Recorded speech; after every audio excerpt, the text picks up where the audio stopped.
ask for.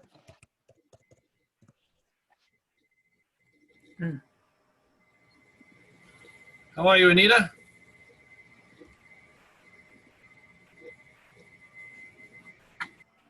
Hi, I'm fine, thanks. How are you? Good. So, you know, my display sometimes only has the first two letters in the alphabet, and that's the only ones I can see, so I have to keep calling on you. Anita, question, Anita, question, Anita, question. That's fine with me, just as long as you be aware that Anita might not have the answers. I just didn't. How are you, Arcia? Hey, how are you, Bob? Good.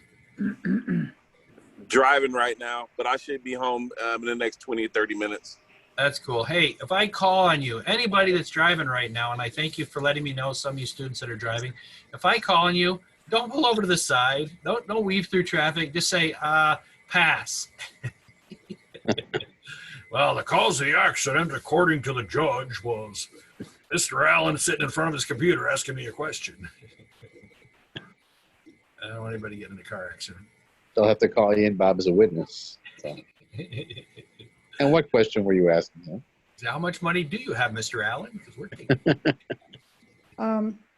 Hey, Bob. Is it still fighting you? When I've done this before with other people, they just select me as a co-host, and then I'm on. But I'm not even a co-host. I am just. You spoke too slow. You're a co-host now. I'm a co-host now. Jen Austin gave me all the power. Itty bitty bitty space. Now, who gave you the information so maybe she could talk to me? Jen Austin. She knows all about this computer stuff. Is she on our Zoom? I don't think so. You still here, Jen? I don't think she's still here. Look at that. Look at the crowd. Look at that. We got the whole, everybody's here. Nice. Well, it's only showing 30 participants. Maybe I'm hitting the wrong button. Stafford here. Are you recording at Stafford, or are you able to watch tonight? Oh, it rearranges everybody. That's wild. Do you want me to set up the slides and then you just say next slide and I'll put it up for you?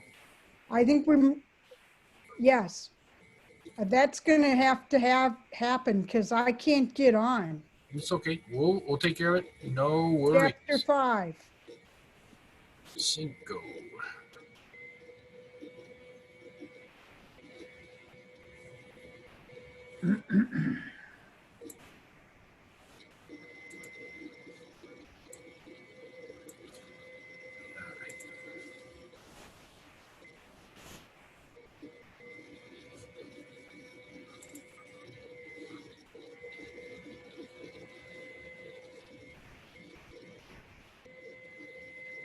Okay, I got your screen up there.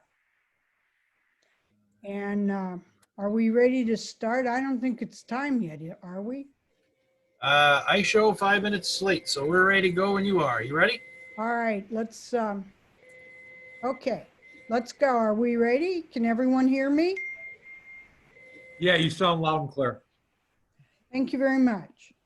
All right, my name's Rhonda Rush, and I'm a member of Flotilla 095-3506. And I've been asked to speak tonight about Chapter 5 to fill in for Chad.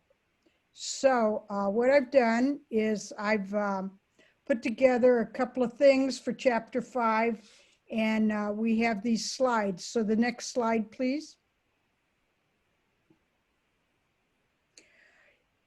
This is 5, clouds, precipitation, and optical effects. Next slide, please. Next slide. All right, now here's one of the things I want to mention. When I took weather class to qualify to be OXOP, we had a large class like this one with lots of participants, and as the weeks went by, we had a class once a week, and people would drop out. And a lot of the success that I have had with OXOP classes is learning the words. So in part 2, chapter 5, part 2 is chapter 4, 5, and 6. They are building on the principles in part 1, and they use the words and definitions as we go through chapter 5. So now one of the things you need to remember is as we go through the slides, they're going to show pictures of different types of clouds. So our overview begins with this slide. Cloud particles consist of water droplets, ice crystals, a mixture. Now, the clouds are classified by type based on appearances and the height in the vertical development and extra cases. Next slide, please.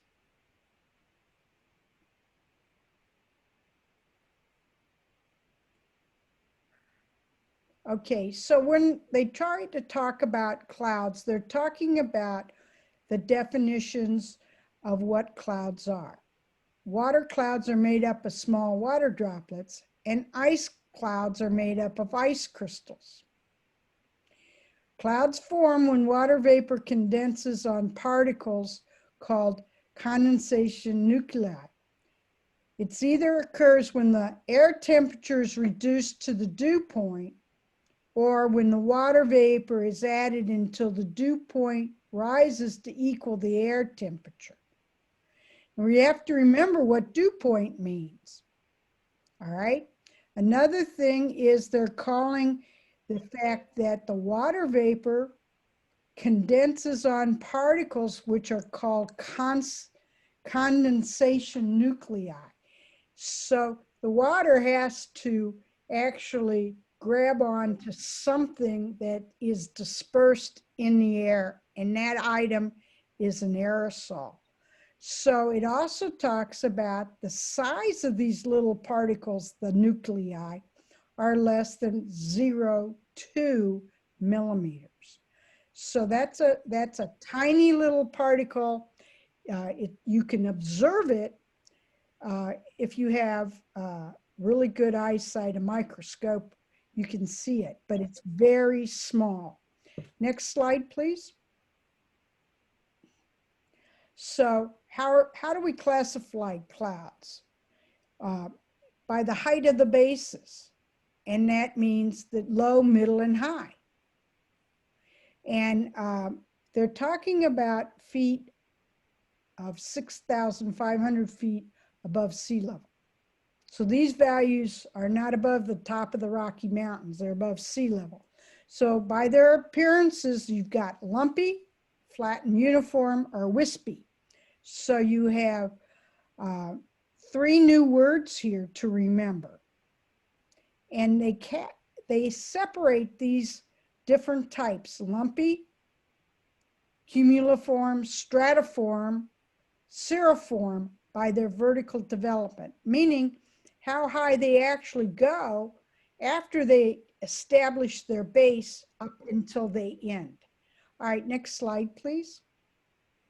So for the low clouds, starting 6,500 feet, you've got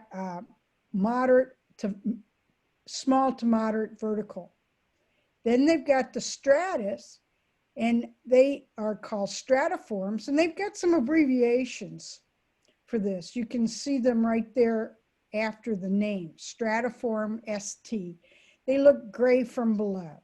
Stratocumulus, layers of lumpy fuzzy clouds. Now, one thing you're going to need to remember is that they've got CU, ST, SC, NS. So when you do your vocabulary, you need to remember these abbreviations too.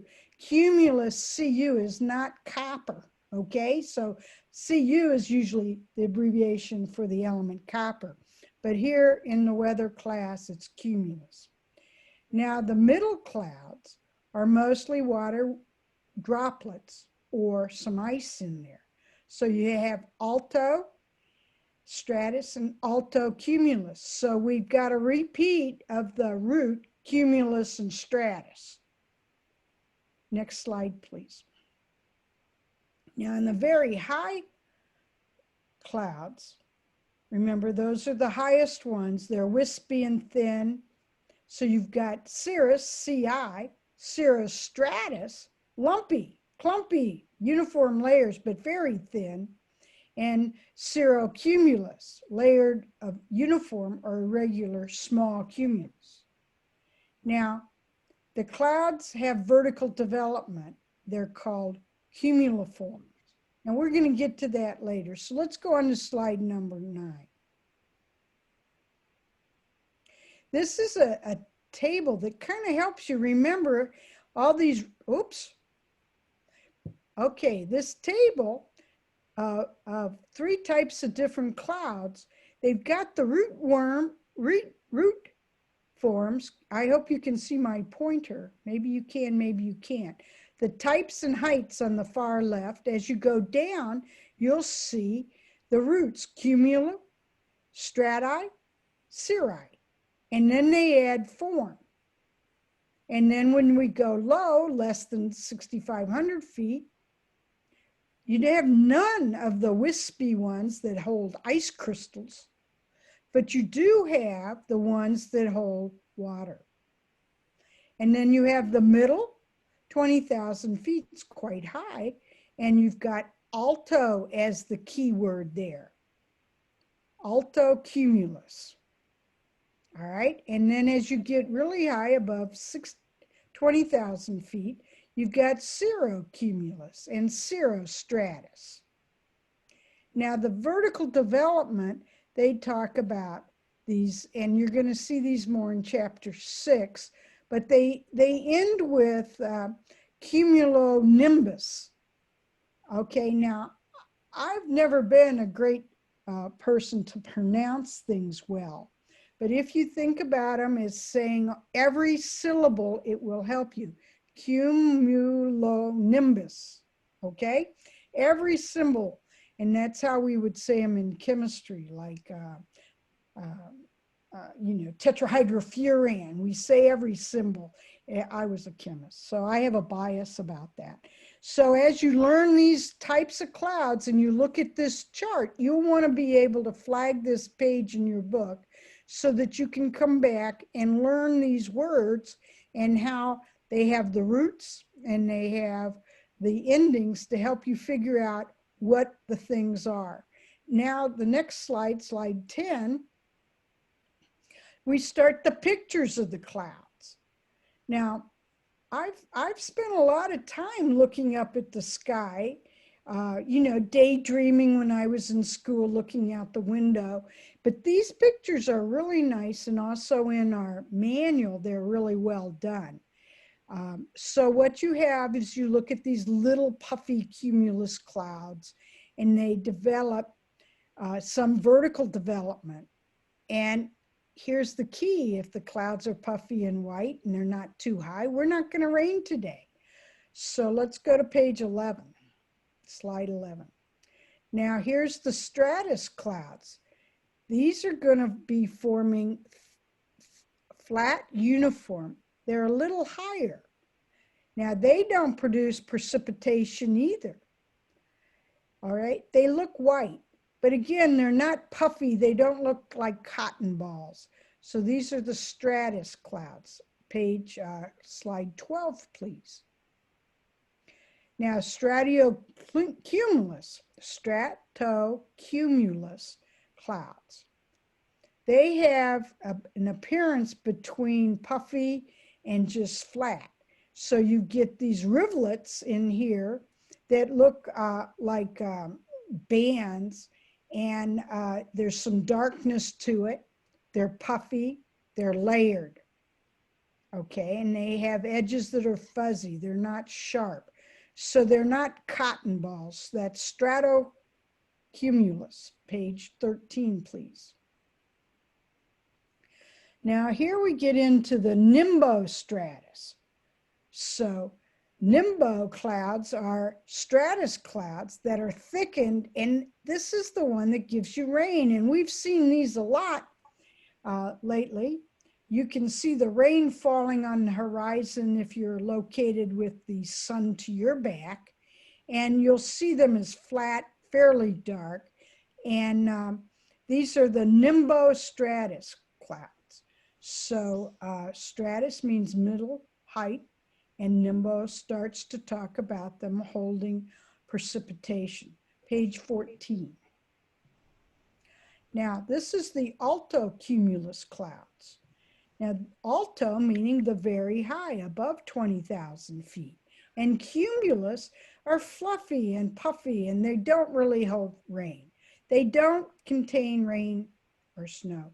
And this is a very beautiful pattern. You'll see it quite often. And these are called streets. You know, it almost looks like yarn strung side by side, okay? And they're in the upper because it's Altocumulus, page 15. Now we have the Altostratus. Now that means high clouds, but they look like flat. There's no real definition to the edges. There's no puffiness. They can be thick, like you can't see the sun through it, or you can see the sun. This is a picture of the Eiffel Tower with the sun on the lower right. And you can kind of see it. And you know, this is the day, these are the kind of clouds in a day that makes your arthritis hurt and you take your umbrella out with you. So they're very thin. You can see a corona around the sun or the moon. Okay, and we're going to talk again about this corona idea in section 3 of chapter 5. All right, so this is high stratus, Altostratus. 16, please. Now we have the cirrus clouds, and they're formed of ice particles, not water droplets, little frozen particles of water. They're thin and wispy, and they have these little mare's tails. Now, you know, it looks like cotton candy, and it's really high up. And so they're mixed with the Cirrostratus clouds.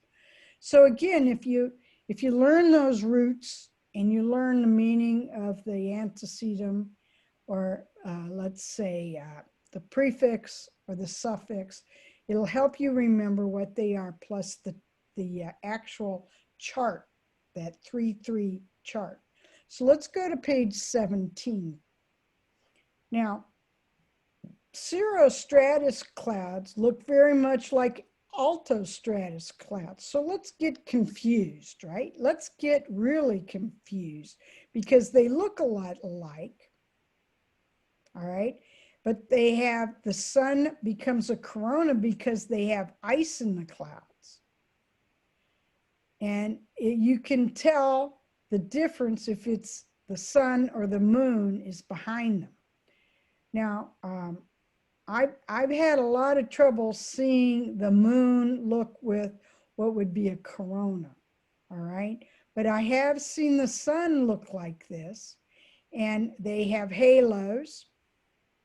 So the Cirrostratus, the capital C small s, has the halos, and the Altostratus has the coronas. And we'll see that again in section 3. So if we go back one slide to 16, let's go back one more. Here's your Altostratus. AS, we have the corona. Okay, let's go forward to 17, 18. Here we are. Now this is Cirrocumulus, and these are very similar, but they have puffy and they look smaller because they're not really smaller, they're just further away. And they have a nickname for clouds like this. They're called mackerel skies. I personally have never heard anyone refer to the sky as a mackerel sky, except in our class. But then I don't really talk to people. You know, it's not your normal thing to talk to people over and over about their names for the sky. They show the upper level is unstable. Lots of movement of air in the upper level. Let's go to, again, this is really high, over 20,000 feet, and they are Altocumulus appearing, but they're really higher, so they're Cirrocumulus. All right, so remember, alto means one height and cirro means a higher height. Number 19. Clouds of vertical development. Now, one of the things that happens in chapter 6, they talk about the clouds and how high they grow in height. So the cumulus clouds, tops grow above the low cloud region, are called clouds of vertical development. If the layer of unstable air is moderately thick, cumulus clouds can develop into towering cumulus, normally higher than they are wide. So if the layer is unstable throughout most of the troposphere, they grow into Cumulonimbus. Now, this is telling you what kind of cloud, the cumulo, and the nimbus as a suffix tells you that it's not a good idea. Cumulonimbus, meaning really tall. The main difference between cumulonimbus is that they produce precipitation. But if you just had a cumulus cloud growing tall, you would not have precipitation. And remember, cumulonimbus gives you the idea of violent weather, which comes up in the next chapter. Slide 20, please. So this is the beginning of the cumulus nimbus, narrow at the bottom, wide at the top, almost always produce thunderstorms and lightning. Okay, check page 21, please.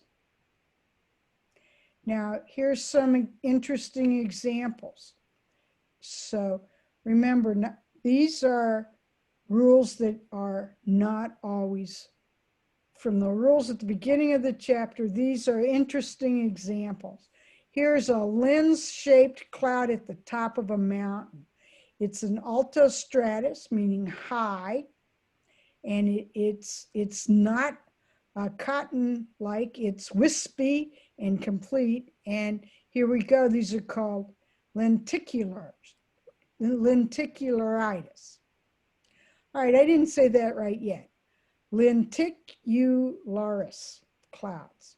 And they have moisture, they're near a mountain range where you have on the windward side and then on the leeward side, the mountain provides lifts for these, and then they're not on the leeward side.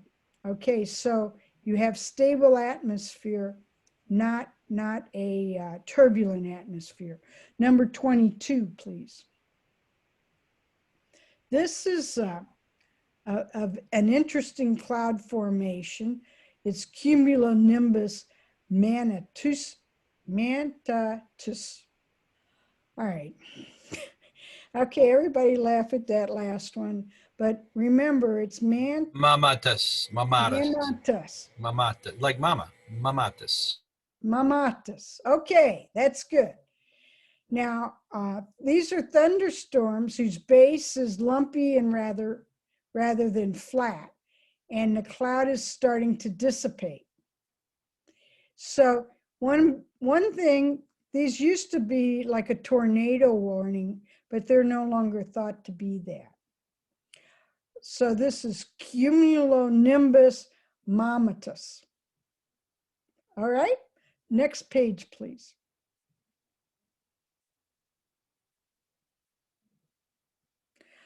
Now, this is the third example. And again, at the bottom of your picture, it's sort of clear but cloudy, and then you've got your cloud that looks like this big ink spot. But this is a thunderstorm that's beginning to form. And it can be seen as the beginning of a rotation for a tornado, but it's definitely a feature of a thunderstorm. And it is a wall of clouds. And here's the base being narrow and the top being larger. Page 24, please. Now we're going to go into precipitation. How does it form? What are the types? Ice on surfaces and station model.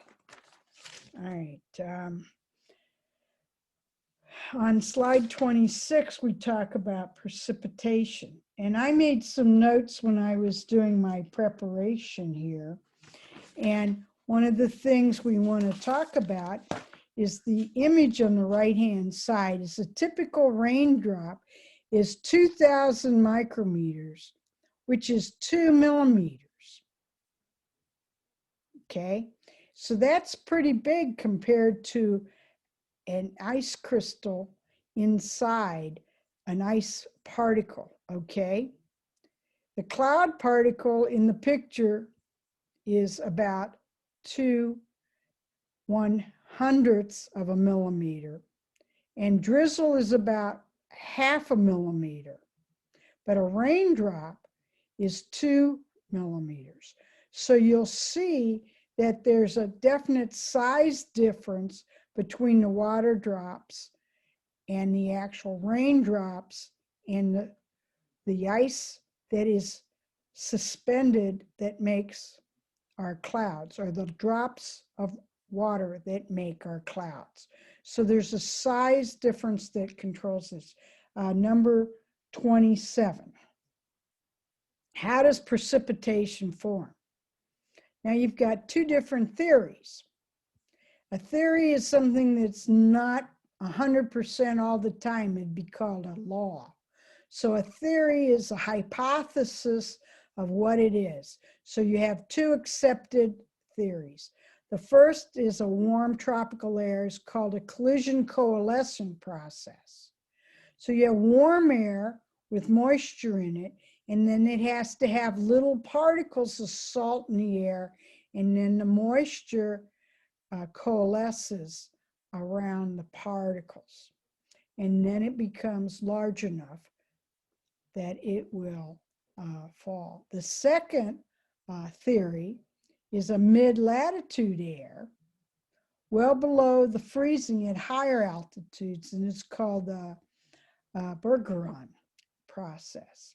So when you have the collision coalescence process, they have two different theories, one with warm tropical air and one with mid-latitude air, not warm tropical air. So the collision coalescent process involves little droplets of water moving around in the cloud by the winds and convection, and they collide and become larger droplets. And as they do this, they collide again, and the droplets become larger and larger, and eventually they're large enough and heavy enough to fall. Then they collide with water droplets, and they become cloud droplets. So this slide is one that you should keep in your mind and look at these two different theories and the collision coalescence process. Next slide, please. The second process is the J sound with where the G is, so it's Bergeron, like Wisconsin Badgers, Bergeron. Really? Bergeron, yeah. Mm-hmm. But Badgers is B-A-G. Bergeron. Okay. I really need correction. Thank you very much. All right, one more. We're on number 28. Here we go with the Bergeron process. Pure water won't freeze. You need some kind of nucleating agent to cause the water to freeze. And you want it to freeze above -40°C. Okay, in the mid-latitudes, there are very few nuclei. Now, if the water freezes below 0°C, it's called supercooled. Now, the vapor pressure of ice is less than that of water at a given temperature. So the few ice particles in the cloud grow at the expense of the water droplets. Once the ice particles are large enough to fall, they begin to coalesce or collect supercool water droplets, which freeze on them instantaneously. So you have to remember what they talked about, the definition for vapor pressure in the earlier sections. Okay? Number 29. Okay. Now, a cold cloud has particles that are mixed with water and ice. So they're usually, if the air temperature is between 0 and -10, they're supercool water. If it's -10 to -20, it's water and ice. If it's -20, they're mainly ice particles. So as you go higher in elevation in the atmosphere, the atmospheric temperature decreases and the precipitation is held in the form of ice pellets or snow. Now, the temperature in the atmosphere is defined by the quantity and the movement of the molecules. All right. So you have to remember how we do temperature in air. Now, that's from the first section. So changes depend on the vertical temperature structure. So they can be frozen or rain or drizzle, melt, recooled, and solidify again and again. All right, so the next slide is slide 30. And this is a really nice way of imaging and imagining how it's going to be. From the terms they're talking about in our chapter. If we have warm air in this peach and red and cream colored section that goes from left to right, the warm air touches the cold air of the ground, you end up with rain or freezing rain or sleet or snow. And then it defines the snow beginning to fall from the clouds into warm air, and it melts into rain. So up in the cloud section, which are these white puffy ones up here, you're going to see that it's snow up there, and as it comes down, it melts. Then in the snow melts, when it comes down, and then it cools, freezing in the colder air, and it becomes ice when it hits something. And then here's the last one. This is sleet. It starts out as frozen snow, and then it melts, and then it refreezes during the long journey through cold air.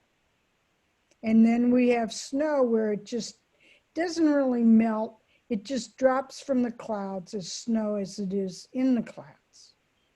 So this picture is something that you should tab and remember to look at it so you understand the difference between rain and snow. Okay, 31. Now we talk about rates. Now, things fall depending on their mass. So as the drops get bigger, they get heavier. All right, and so one of the things is that as the drops are larger, you tend to have less visibility through them. All right, so the rate of fall is measured by the visibility. Raindrops averaging 2 millimeters, the rate of fall is measured in inches per hour. So these are raindrops compared to drizzle. These are small, And you look at it from the point of view of seeing through the drizzle and the distance you see. And when it's actually raining, you measure it by volume per hour. And of course, you know, for snow, it's not only visibility, but how long you have to shovel it up there in Chicago. Because I'm in Florida and we didn't have any snow. So keep in mind that snow and drizzle are used to measure the rates by their visibility, and raindrops are measured by the volume that falls per hour. Slide 32. Other kinds of precipitation include snow, all right, snow pellets, melted refrozen, snow grains, frozen equivalent of drizzle, ice crystal, diamond dust, single crystals, beautiful, never two the same, sleet or ice pellets, refrozen rain or ice unchanged after they formed. So they formed, but they've never melted. Freezing rain or drizzle is ice or snow melted and recooled. So here's a term, glaze ice and rime. I may say that, rimey? Rimey ice? No, rhyme is correct. First Rime, time.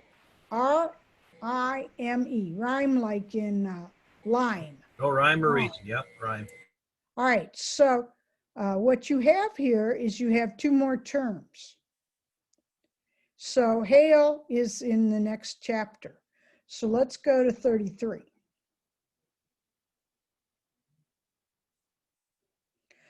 Now, this is the station model.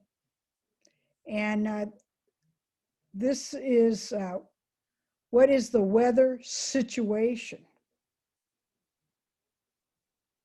All right, so this is part of chapter sections 1. To the left of the circle, the visibility is 1 mile with steady light rain. That's the 1 dot dot. Above the middle cloud is thick Altostratus. That's this one. And the very top is Cirrus, which is this one. And the center is 6/8. So the black part is 6/8, which is 3/4. All right, so what is the weather situation? Number 43. Number 45, 4, 5, 5.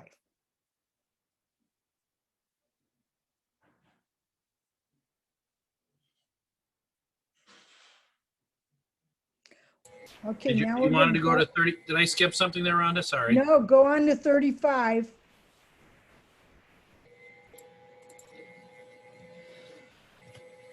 Okay, oops. Meteors. Did I say that right? Yeah. Meteors.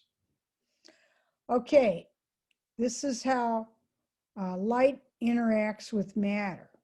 Absorption, reflection, scattering, and refraction. Okay, more terms to learn. And we're going to talk about halos and coronas. We had a couple of pictures of those. The Eiffel Tower for the halo and the sun with the coronas. Now we have sundogs and sun pillars and then rainbows. Okay, so on this slide, number 35 slide, these 4 words, absorption, reflection, scattering, and refraction, help you understand all the other optical views that we're going to see here. So page 36. All right. Hydrometers are things like clouds and precipitations. Lithometers, meteors, are things like dust, aerosol, and soot. All right, so one of the things we need to talk about is what is dust, aerosol, and soot. So I looked those up. to make sure I knew what they were. Now, there are three sizes involved here. There's tiny, that's dust, smaller, which is aerosol, and soot. Now I did that wrong. Sorry. Dust is small, soot is a little larger, and aerosol is huge on the comparison. So dust is a solid particle, and it's hygroscopic, meaning it attracts moisture. And it runs from 1 to 100 microns. And a micron's 10 to the minus 6 meters. So that's really small. Then soot is a little larger, and it goes from, it agglomerates and forms particles that are 6 to 3 nanometers. And one of the things that could be soot is incomplete burned organic material. And it mixes with water and grit or dust, metal oxides. Now, an aerosol is a solid particle dispersed in the air, like a liquid droplet.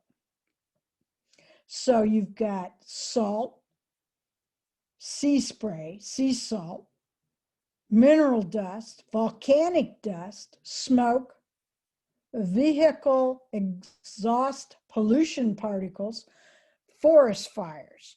So in this term lithometeors, things like dust, aerosols, and soot cause the appearance to change of sunlight through our atmosphere. Now, photometeors are not objects, but are the interactions of light with the molecules of air or with other meteors. Now, so you've got actual physical things like clouds. You've got very small dispersed particles in air like dust, aerosols, and soot. And then you have the way the light actually interacts with the molecules of air.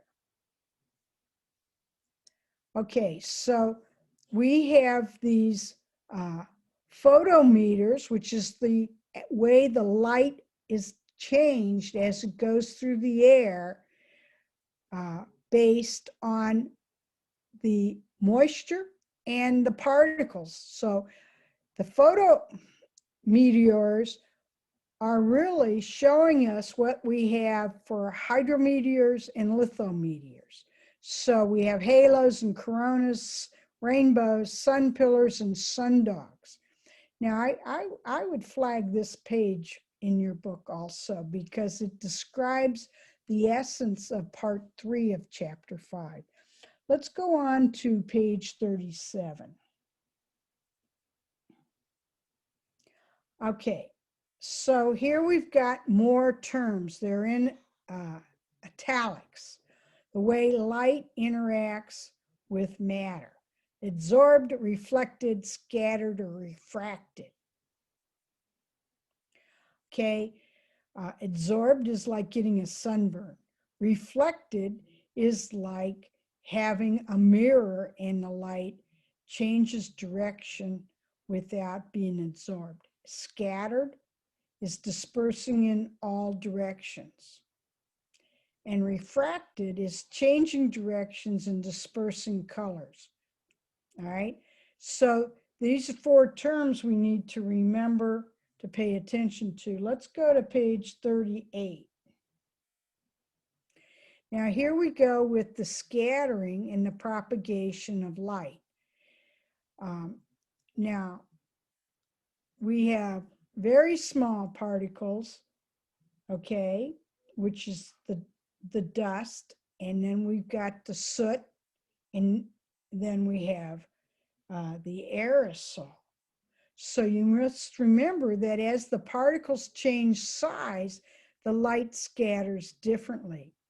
And the pattern of the scatter depends on the wavelength with relation to the particle. Air molecules scatter blue light more than red. That's why our sky is blue.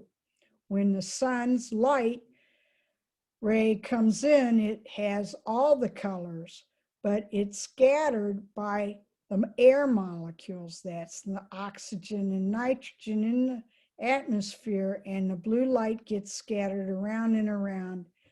All right, so that's an important idea about the preference for the blue light, which is higher energy than the red. Okay, it has a shorter wavelength. It gets scattered more. So let's go to page 39. Now, refraction is like a prism. So the longer wavelengths, the red, don't bend as much, but the blue is shorter and it bends more. So if the light is coming at a different angle through a material like a prism or an ice droplet or a droplet of water, it will change the way it's refracted. So they're using an example of a prism here. This is a 60-degree prism in your picture. But you have to remember the optical properties of the material influence how much bending and also the angle of incident. So let's go to page 40. Now, this is the ultimate question of your childhood. Why is the sky blue? And the blue become scattered, and the other rays, the green, yellow, red, and orange, come through. So if you have a clear blue sky, there's clean air, implying no smog or haze. Now, the thing that's important about why the sky is blue is the scattering doesn't occur just once per photon. It occurs over and over and over again in the atmosphere. Let's go to page 41. Now, why are clouds red at sunset? Well, when we have sunset instead of at high noon, the sun's angle to our circumference, our position on the earth, is a lower angle. So now we have changed the angle of incident. Now, one of the things is the blue light, and most of the green has continued to be scattered, but only the red light is transmitted without reflection, all right, or scattering. The effect is more after a volcanic eruption because there are more particles out there that are larger, and volcanic dust is an aerosol. So the low angle says the light travels through more of an atmosphere, and more blue and green light are removed, but the red remains to illuminate the clouds. So that's why it's red at sunset. Next slide, please. So the blue and the green are refracted, right? Yes. Yeah, they're refracted. Now, you also see pink at sunrise, and it's the same system, okay? It's the same concept that the blue and the green, which are higher frequency, shorter wavelength, those are refracted, and the red is allowed to bend and be seen. Okay, next slide, please.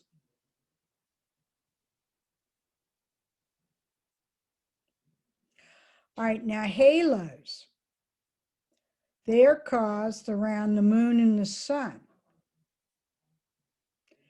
So their refraction in the ice crystals in the sky. Okay, now these ice crystals are in the higher clouds. So the angle of the sun is 22 degrees and you get the faint rings. So this is something we don't see in Florida. And the sunlight is coming through, or the moonlight is coming through hexagonal ice crystals, not droplets. These are crystallized ice crystals. So you have to have the right kind of clouds. And let's go on to page 43. Now, coronas are different. They're scattered by water droplets, not hexagonal crystals. Okay, and they're in the stratiform, not the cirriform. So they're lower. And it's scattered forward. All right. Now, I haven't seen one of these in a long time either. So I don't know if they're present in Illinois, but in Florida, I haven't seen one since I've been paying attention. Now, again, you have to have the sunlight or the moonlight, and you have to have a dispersed cloud system so that it provides scatter in the water droplets.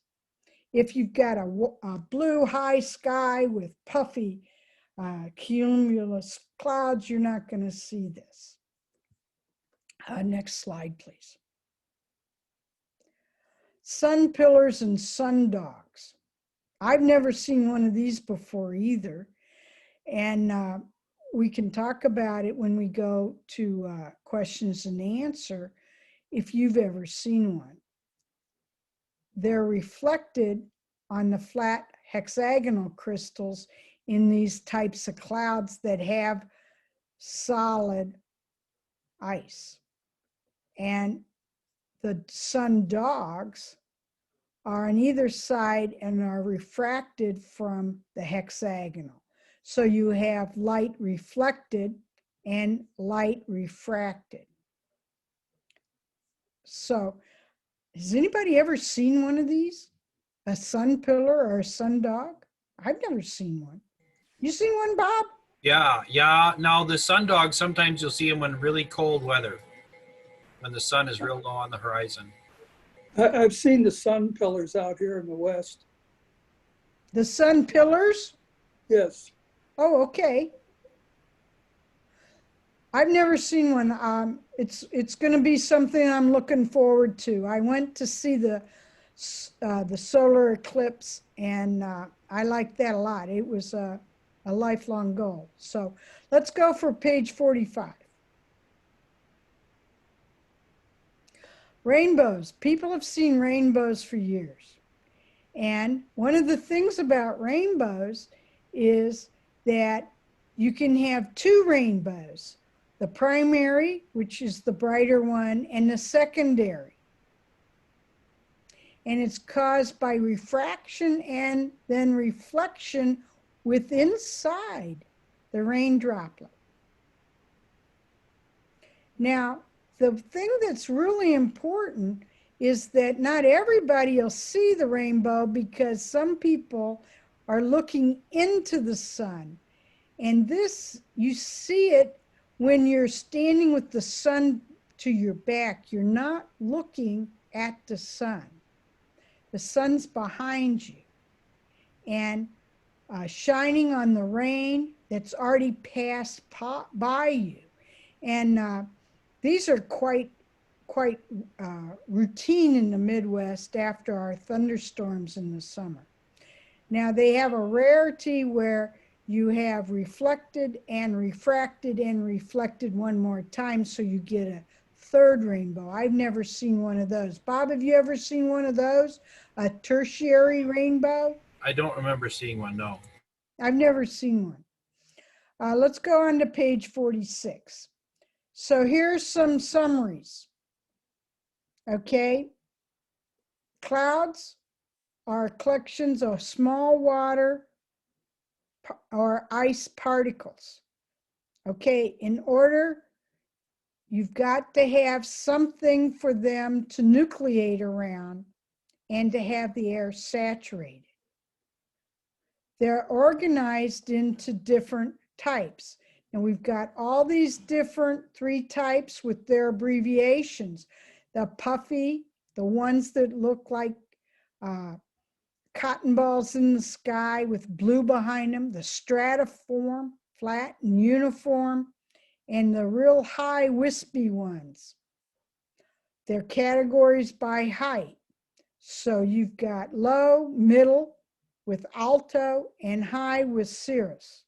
And then the prefix or suffix of nimbo talks about the ones that have precipitation.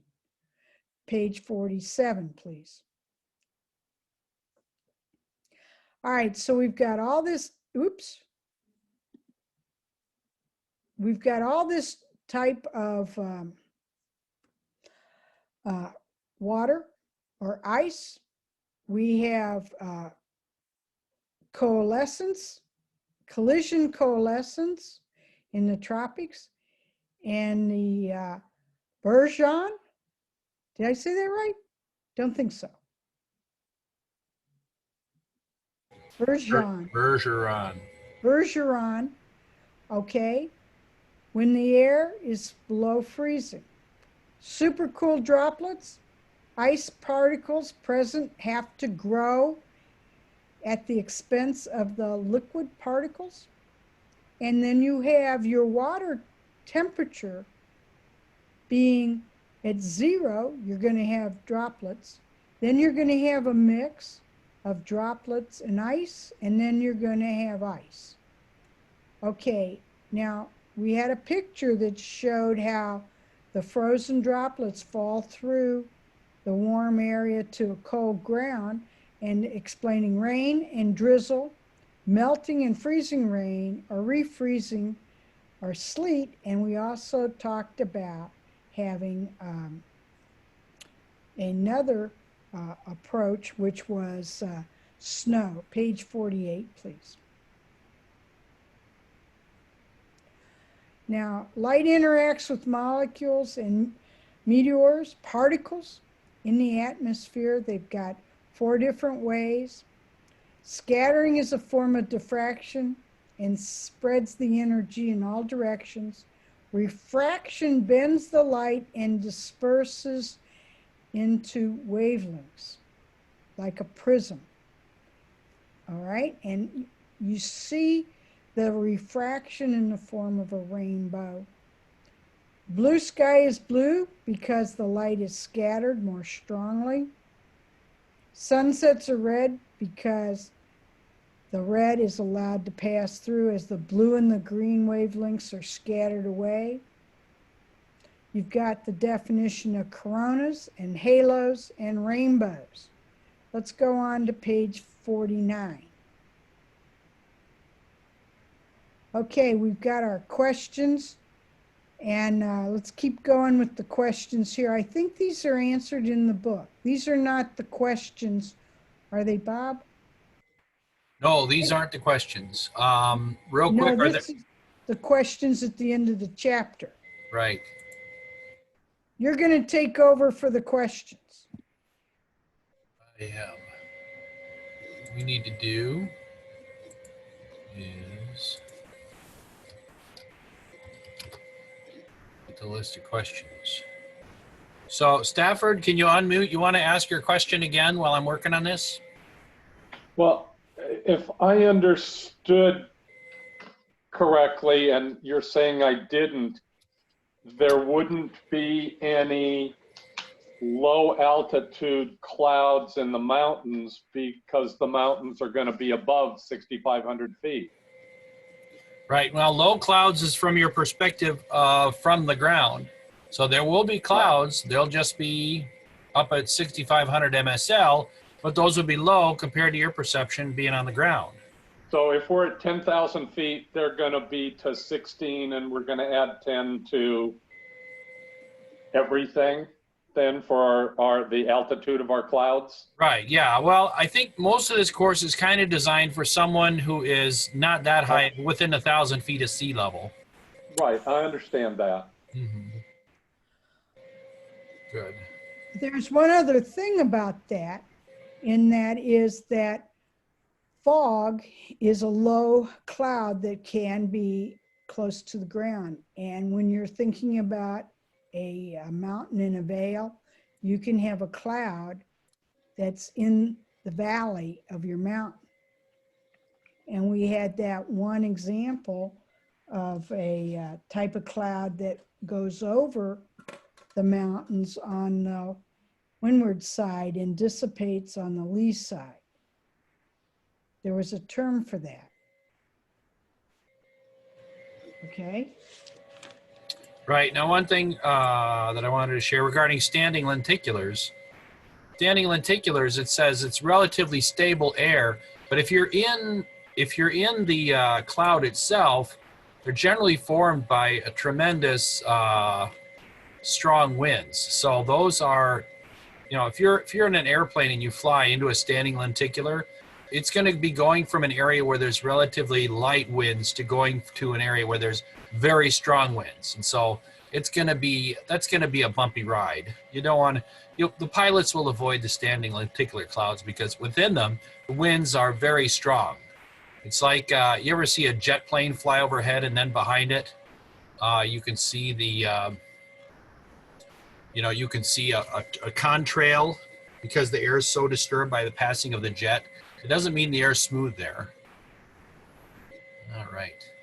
So any other final things you want to share, Rhonda? No, that exhausts me. Great job. You know, we're so lucky to have Rhonda, who's an expert in chemistry and is able to handle all these terms. But with the time being running fast right now, this is a long chapter. The next chapter is a long chapter. So you will forgive me if I go streaking through this, get us a real quick break, and then we go back to work. So I'm going to go through and Rodney, you do me a favor, go to the back of your book. You there, Rodney?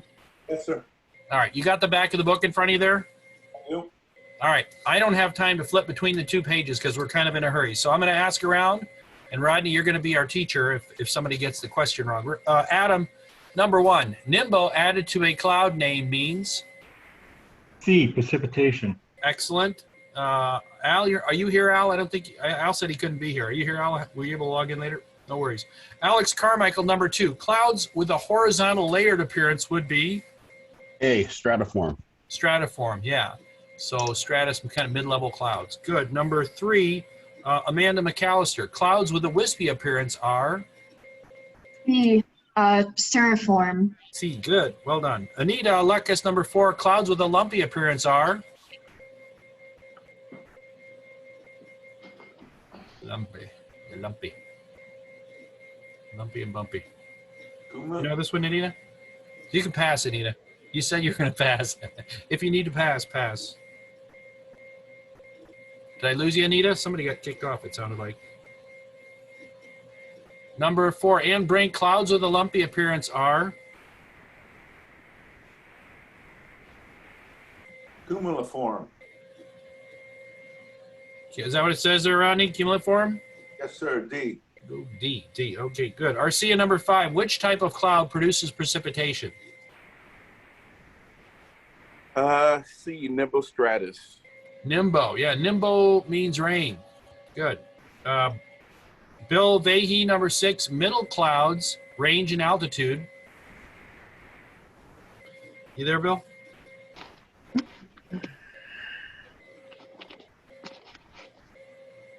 I think I can hear you, Bill. Are you there?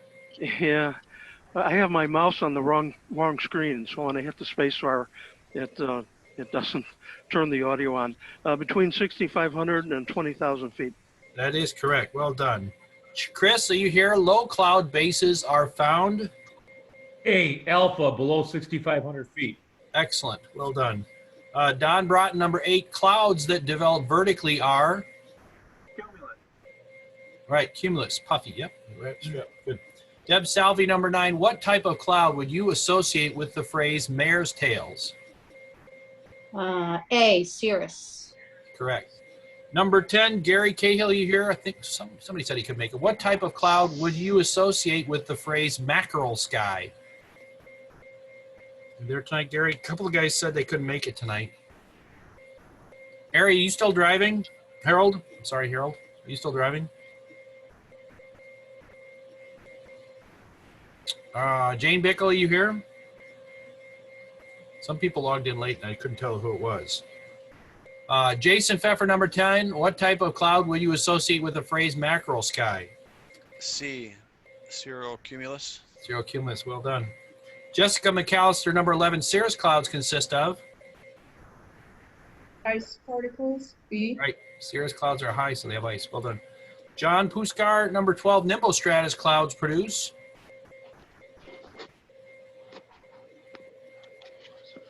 You with us tonight, John? John Puskar? 12, John Vandra. Give it a try. Nimbostratus clouds produce? Charlie, precipitation. Right, nimbus. That's a key word there. Kevin Worthy here tonight. Halos around the sun and moon are caused by? Number 13. You there, Kevin? Larry Lumberg, number 13. Halos around the sun and moon are caused by? Bravo, Cirrostratus. Stratus, excellent. Brian Hinton, number 14. A heavy dark cloud from which a steady rain is falling is? Number B, Nimbostratus. Nimbo, there's that word. Rain again. Good job, Brian. Thank you. Linda Coppell, 15. For precipitation to fall from a cloud?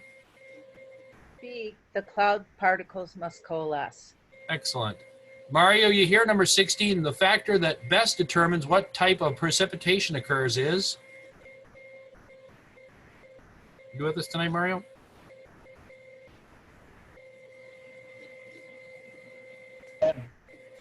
The temperature. You can hear me? Yes, very good. Yeah, the temperature. Is that correct, Rodney? It's A, isn't it? Yeah. Thank you, Mario. Good job. Mark Frankel, number 17. Hailstones are always produced in thunderstorms. good. Yeah, don't get thrown off by the sizes, guys. Look at this question. It's produced by thunderstorms. Good. Michael, I'm sorry, Haslam. The wintertime deposit that can severely affect the stability of a vessel is? Did you say Mike Haley? Yeah, is that you, Mike? Yeah, it's glaze ice. Glaze ice, good. Haslam number 19, rime ice is a deposit that forms when blank comes into contact with a surface. Are you driving, Mark? You there, Haslam? Mike Harvey, you here tonight, number 19? Michael Harvey? Nick Nita, rime ice is a deposit that forms when blank comes into contact with a surface. Super cooled water droplets. Very good. Super cool. Patrick Dugan, clouds that form caps on the top of mountains are called? Lenticular clouds. B. Yeah, it's like a bug that bites you, a tick. Lenticular. Good. Lenticular. 21. Yep, you got it. Well done. Patrick Leonardi, 21. The fact that the sky is blue results from? The scattering of the blue light by the atmosphere. Answer Correct. right, alpha. Very good. Paul Luna, 22. Clouds to the west at sunset are red because? You with us tonight, Paul? Paula Wicks, clouds to the west at sunset are red because? You there, Paula? Yes, I'm trying to unmute. Let's see now, which number was it? Oh, 22. I had D, all of the above. Correct. Well done. Penny Ross, 23. Halos are caused by? Delta, all of the above. Good. Very good. Peter Lemire, 24. Rainbows require? B, raindrops and direct sunlight. Right. You didn't say leprechauns, did you? Always after me, Lucky No, Charms. no, I did not. Good job. Phil Leonard, 25. To see a primary rainbow, you must Maybe A. have your back to the sun. Correct. Last one. Phil Leonard, when a secondary rainbow is formed, it is fainter because... That's me again, but I'll go with A. A, it has 2 reflections in the raindrop. Good. All right, everybody, let's take a quickie. The next chapter is long. I wish I could give you more time. I show about 12 after. Can we make it back at 20? Is that fair? Is that good enough, team? Anybody speak up if you need more? All right, guys, we'll see you back here soon. Take a break. Go ahead, take a break. Are you there, Rhonda? Yes, I'm still here. Yeah, so I'm sorry we couldn't go through these chapter 5 questions, but we just, you know, you didn't have enough time. Especially Well, it's a big chapter. We're on break. yeah, it's a big chapter. Chapter 6 is long too. Yeah. I want to thank you for helping me with the pronunciation. Oh, my pleasure. I'm so glad that you're here to help us tonight. And well done. Are you gonna need me again with Chaz, or is he okay now? He should be good. Some childhood issues that he's dealing with. It is what it is. But he will be here for 7, so that's good. And I will get to present number 10. Okay, well, I'm available if you need me. Do you want me to stay on for 6, or do you? You're welcome to stay. If you have to go, it's later there on the East Coast. So the one thing I could beg you to do is answer any chat questions, which I got. Okay. I got one email from a student while I was listening to your presentation. So a couple times I was a little late at updating. A little late at updating the slide number there because I was trying to answer a. There are no questions in this chat. Your text. Yeah. So right now there's no questions, but my chat does have some comments. People were asking me stuff. Oh, Pat Leonardi said thank you. Good job. Yeah. How about the strawberry shortcake? Did we have one small piece? And Deb Solly said good job too. So did we lose you, Deb? Are you still with us? You don't have to answer if you're on break because this is a break time. Just bring it in. Okay. Hey, Bob, Jim Davey, I got a question. Go ahead, Jim.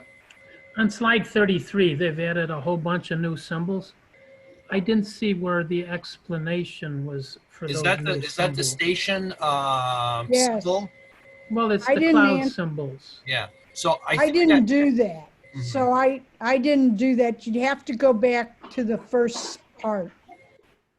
You have your student study manual right there, Jim. I think it is either in one of the appendixes towards the back. Oh. Go ahead, it's an Stafford. appendix.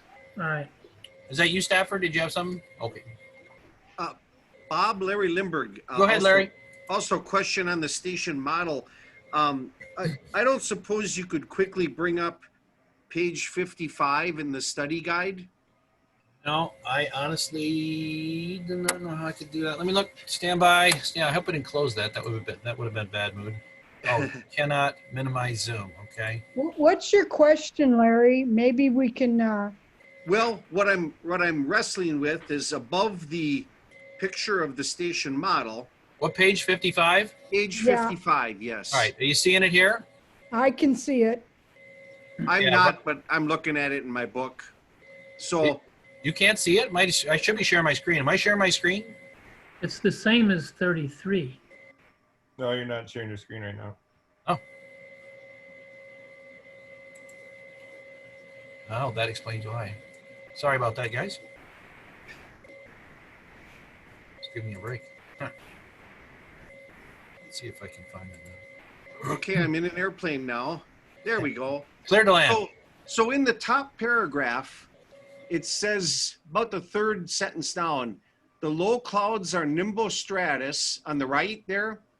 And I understand the symbol with bases between 300 and 599. I'm having trouble converting those numbers to 300 and 599.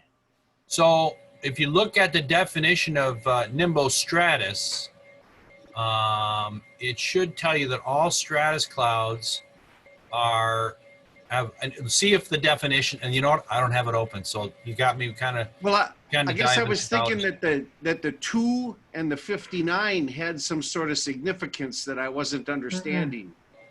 Well, is this Larry? Is that you asking the question? Okay. Yep. So that's an excellent question. And I think I need to go probably to the back, the reference of the station model. There is there's all this information on the explanation of what the station models tell you. And yep, and I'm glad you brought that up, because when I do in my book, the very bottom of the page says cloud height table, and then it's cut off. So I'm thinking there might have been some information there that what page is it? I don't see a number. B6 it must be, because there's a 5 right before it. And yeah, it's B6. Correct.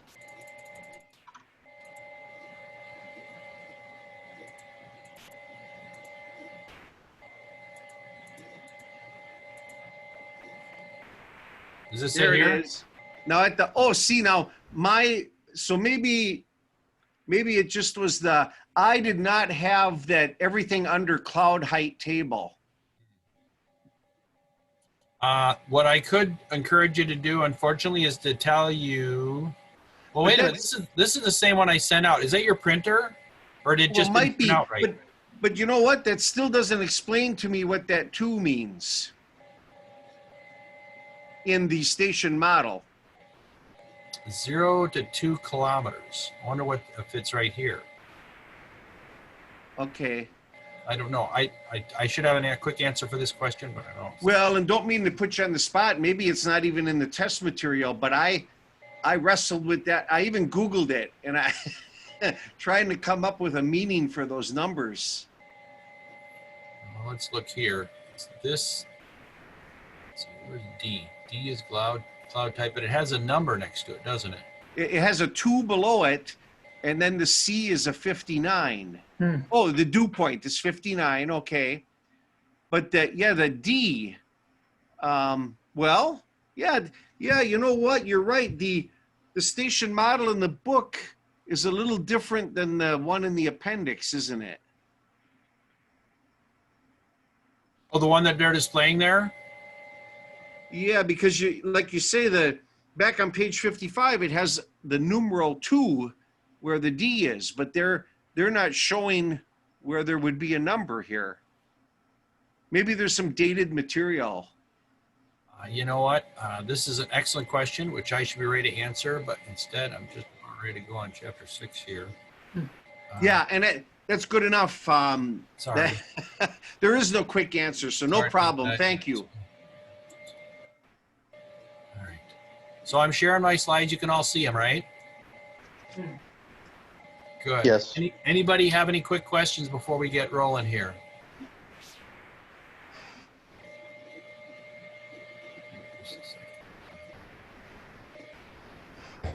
Because again, I do want to get, this is, Rhonda talked about when she took it, they would only do 1 chapter an entire week, and we are doing 4 a week. So we are pushing the pedal to the metal in this class. But the good news is we'll be done fairly soon. The bad news is you guys got to be studying your tails off, which it seems like you are. We did have a little drop off in the number of students. One of my AUC students passed the final exam, so that makes 25 out of 26 students pass that final exam. 96% success rate. That's unheard of. That's a good day. That is a good day.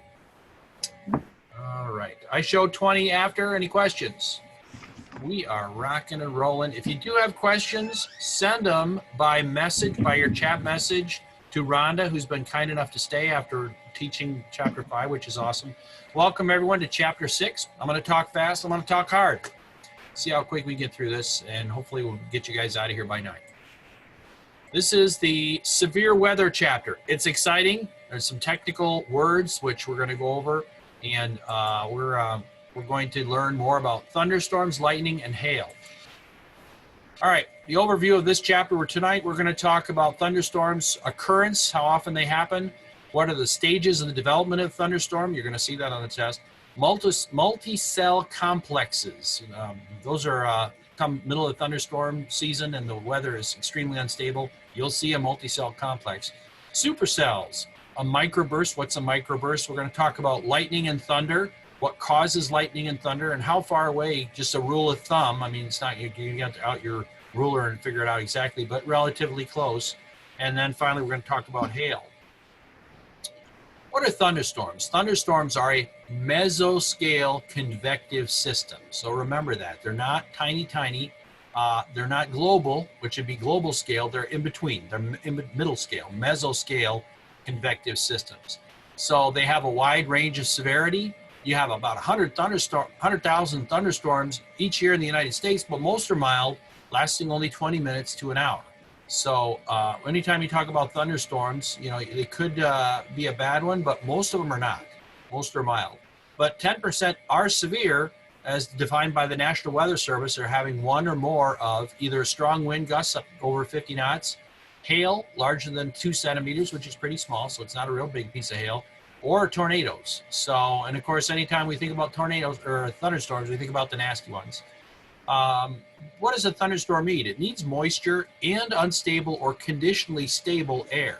Remember from the chapter we taught last week what conditionally stable is? It started out stable, but once it rises through that temperature, the clouds all of a sudden start to form very rapidly. So we talked about that in chapter 3.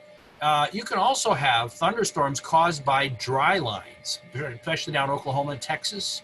You have the real dry air, just like a bulldozer pushes all those slightly less dry air up into the air, and that becomes very unstable, and boom, you got a thunderstorm. What are the stages of a thunderstorm? Very important. You'll see this again. First stage, the developing or cumulus stage, the beginning stage of a thunderstorm, innocent-looking little cumulus cloud. So in a cumulus cloud, you got the warm air or the ground underneath, a lot of time the thermally heated, or something will cause updrafts. First stage, only updrafts. So when it gets well above the freezing level, precipitation begins to form by the Bergeron process. We just got done talking about the little, development of larger over the center of condensation nuclei. The second stage of a thunderstorm, 3 stages, second stage, the cumulonimbus stage. Now you notice the second half of that word is nimbus. And we talk about nimbus being rain. So cumulonimbus is you got a cumulus cloud and it's starting to rain. So in this stage, you'll start to have, you already had the updrafts, but now you'll have some downdrafts existing inside this new baby thunderstorm.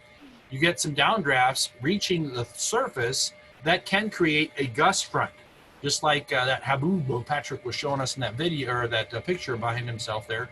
So it can create a gust front. Thunderstorms often have a roll cloud on the leading edge.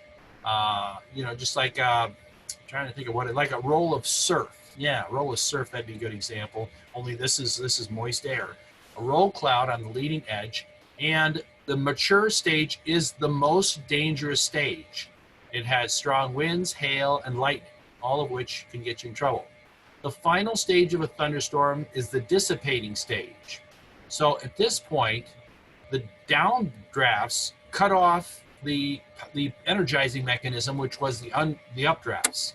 So now at this point, that thunderstorm is dissipating because you have nothing but downdrafts. And this last part of this stage of the thunderstorm can last from 15 to 30 minutes. Why doesn't it go on forever? That's because the downdrafts have cut off the updrafts. The power supply has been unplugged. There's no way for that thunderstorm to continue, so it's now just going to disappear. So in a dissipating stage, you can have downbursts and or microbursts right at the end of a mature or the beginning of the dissipating stage. And we're going to talk a little bit more about microbursts here shortly. 3 stages: developing, mature, dissipating. So here you can see an image of it. And initially you'll notice there was that one graphic earlier that had a typo in it, but here you can see initially the tops only go up to about 20,000 feet. The beginning stage is the cumulus stage. Here they're well above the freezing level. See 32 degrees Fahrenheit or 0 degrees Celsius.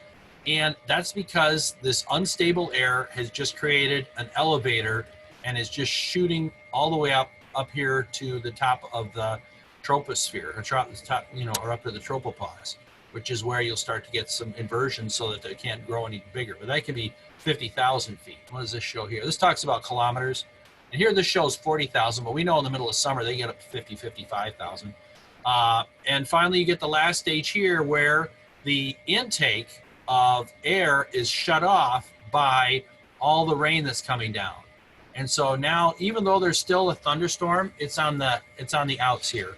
It's only got a half hour to 15 to 30 minutes before it's going to be gone. Now, in a mesoscale complex, you'll have a thunderstorm develop on either side of it, so it's not like all thunderstorms will stop. But in this case, this thunderstorm is dissipating. It's done. You notice in the beginning, it was only 3 to 5 miles wide.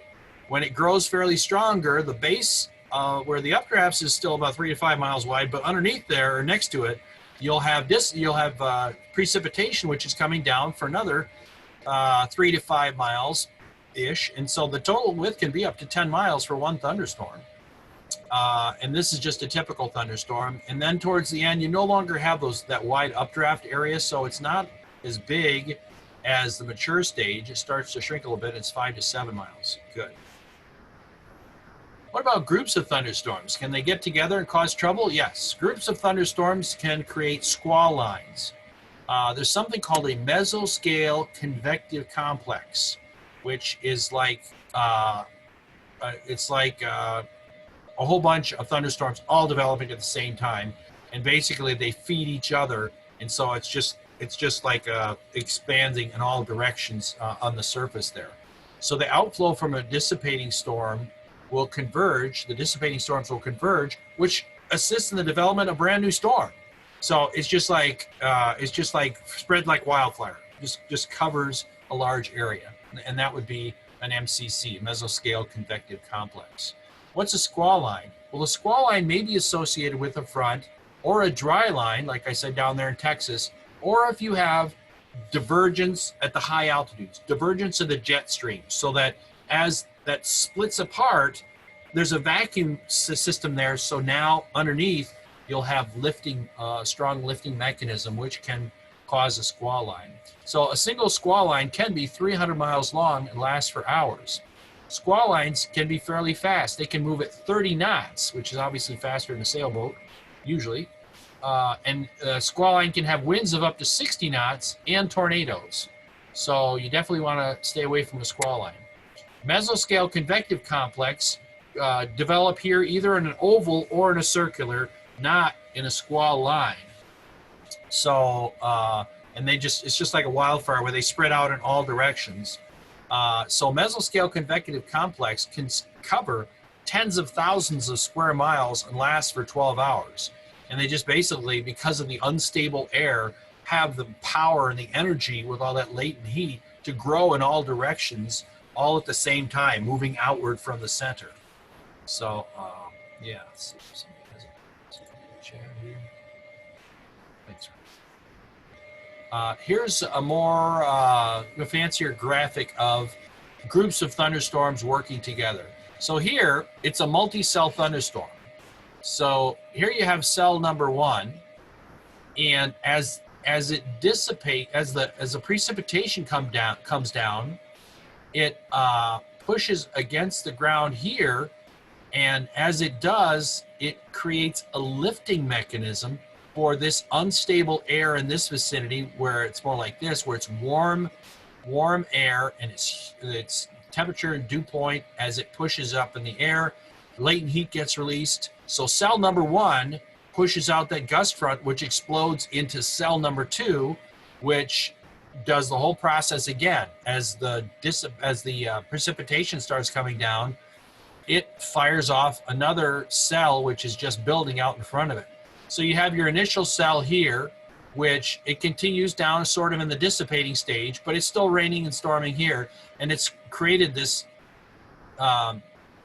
mature stage right here of this cell number 2, which is firing up the cumulus stage over here of cell number 3.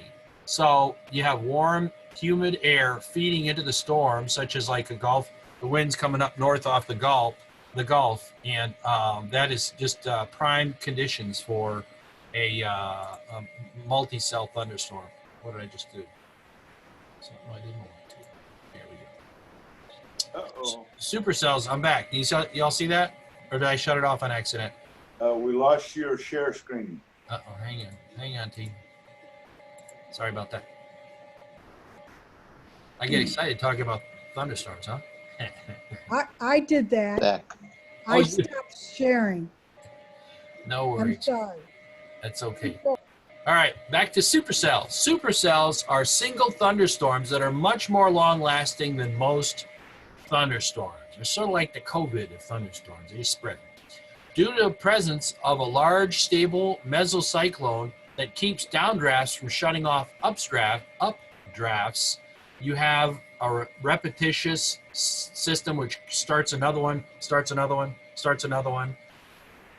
Formation of a mesocyclone is aided by wind shear and an upper air inversion that temporarily caps the convection. So we're going to talk about on the next slide. So in a supercell, that formation of the mesocyclone ensures the continued inflow of warm, moist air. And that's going to be unstable air, which is like throwing coal in a furnace. It's just going to keep burning. So in that condition, it directs the flow of descending air to the front and to the rear of the storm, therefore not cutting off the updrafts. So it's like a conveyor belt. It just keeps going. So there are 200 to 300 supercells in the U.S. annually. They cause the majority of the storm damage and the most violent tornadoes because they just have an incredible amount of energy. So here you can see like a slinky on your, you know how a slinky comes down the stairs there or whatever. It just keeps going because the momentum of the initial energy has nothing to stop it, so it restarts. So mesoscale formation. First of all, number one, you got some high winds high above the ground, which prevent the thunderstorm from cutting off its own energy source. So the energy underneath it can continue to be sucked into the thunderstorm.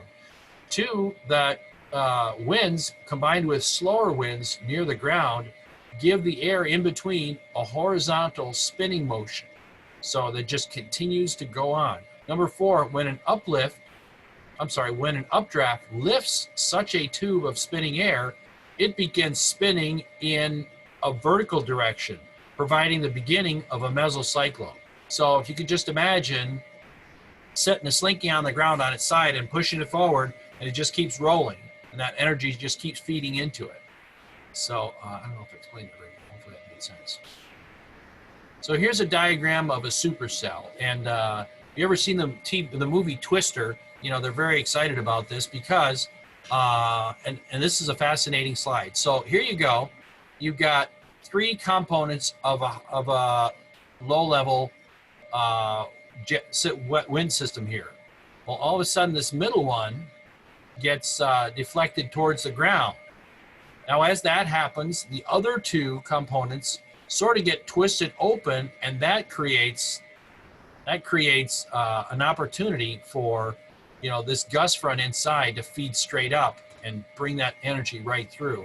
And I mean, the tendrils of energy as they're coming into it are fascinating. And I notice up here, the upper level winds, there's a buckle in there, which doesn't seem like a big deal, but that buckle helps create that upper level divergence, that suction like a vacuum cleaner. So it pops open, and all of a sudden there's no mass up here. So the mass underneath it gets sucked straight up, and as it does, you know, it comes through with a tremendous amount of energy, and that just you know, continues to move the storm forward as it's moving in this direction of storm movement.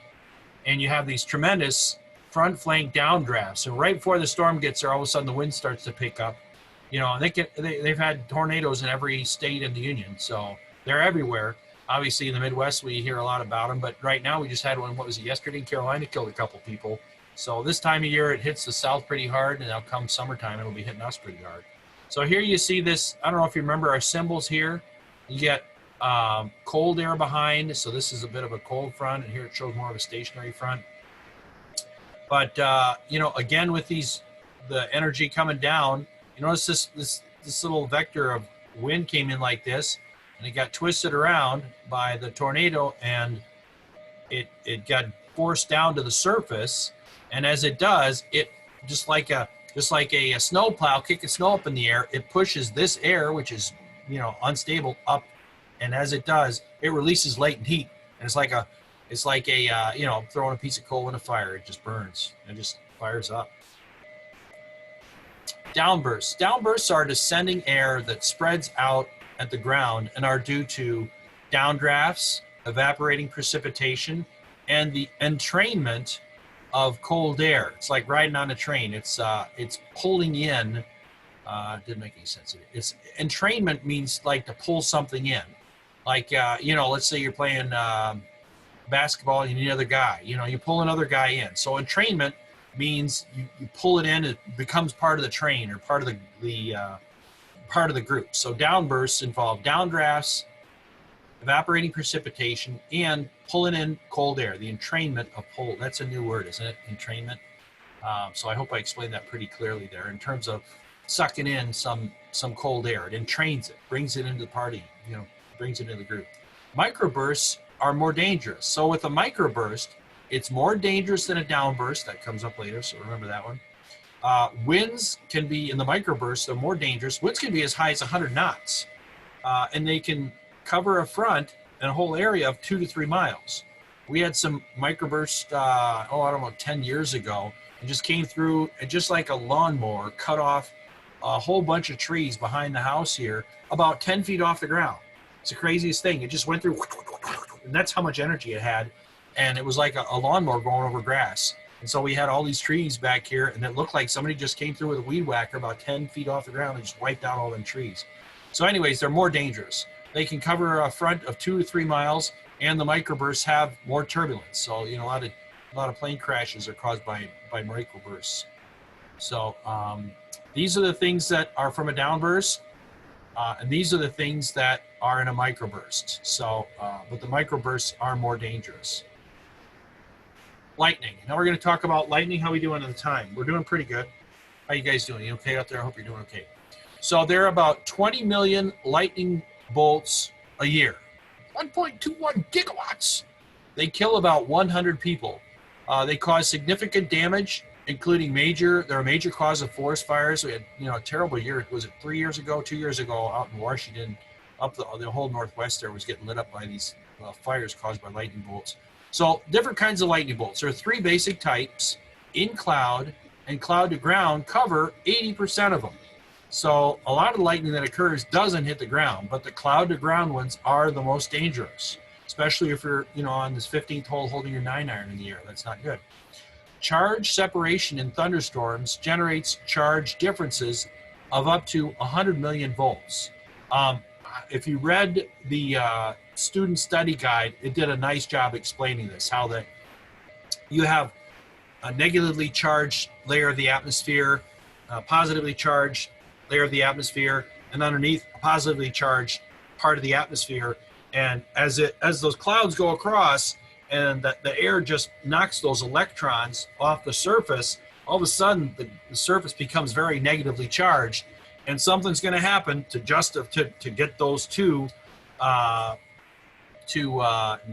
neutralize that charge, because the separation is so different. So the negative charge in the cloud attracts a positive charge on the ground. That's those electrons getting pulled up. And when the difference is great enough, the lightning neutralizes it. So, you know, puts those, positive charge back on the ground. And so it's, very powerful. So here's some images of lightning. And you can see in the upper left here, I don't know how big your TV screen is there, but right at the very top, you got some negative charges. And then in the mid-levels, underneath them, you got some areas of positive charge way up in the cloud. And up here, remember we talked about cloud-to-cloud ground lightning and intercloud, all of it happening inside the same cloud, or maybe one cloud to another cloud, and one cloud to another cloud. And then you get down here where at the middle level of the thunderstorm, you get a lot of negatively charged areas. And here along the surface where those, the bottoms of the clouds are picking up those, ions from the hydrogen. And so those get dragged off the surface. And as they do, the bottom of your cloud starts to develop a big positive charge because it's got those extra electrons in there. And, the surface is like, hey, man, where's our electrons? We need them. We got no room at the air. There's a lot of vacancies here. And so positive charge builds up in the cloud and it stays underneath. I can't read these letters right here because they're white, but gives it a chance to fire. So lightning flashes when the attraction between the positive and negative charges becomes strong enough to overcome the air's high resistance to electrical flow. Because generally you don't have, electricity flows very nicely through copper wires because they're nice and dense, but the atmosphere itself is not particularly dense. And so it's very hard for electrical charge to be carried just by air, unless the difference in the ion, in the ionization is very large, like a very strong here, a very strong positive charge, and the surface has a very strong negative charge. So the electrons, which have a negative charge, begin zigzagging downward in a forked pattern. This is a stepped leader. As a step leader nears the ground, it draws a streamer of positive charge upward, normally through something high, such as a tree or an antenna on a house or an iron. As the leader and streamer come together, a powerful electrical current begins flowing. Once those two contact, the contact begins the return stroke, an intense wave of positive charge traveling upward about 60,000 miles per second, about 1/3 of the speed of light. So that's pretty fast. This is the light that we see. The process can repeat several times along the same path in less than a half second, making it flicker. You wouldn't want to be sitting underneath here with your golf cart. That would be a bad day. What is thunder? Well, thunder, lightning heats the air. This causes a rapid expansion of the volume of inside the air. Now, as the air in that area rapidly expands, it generates sound waves of all frequencies. So the lower tones travel farther than the higher tones. That way, a crack of lightning is probably close versus a rumble, which is going to be farther away. So nearby strikes sound like a crack. Far away strikes are deeper and rumblier.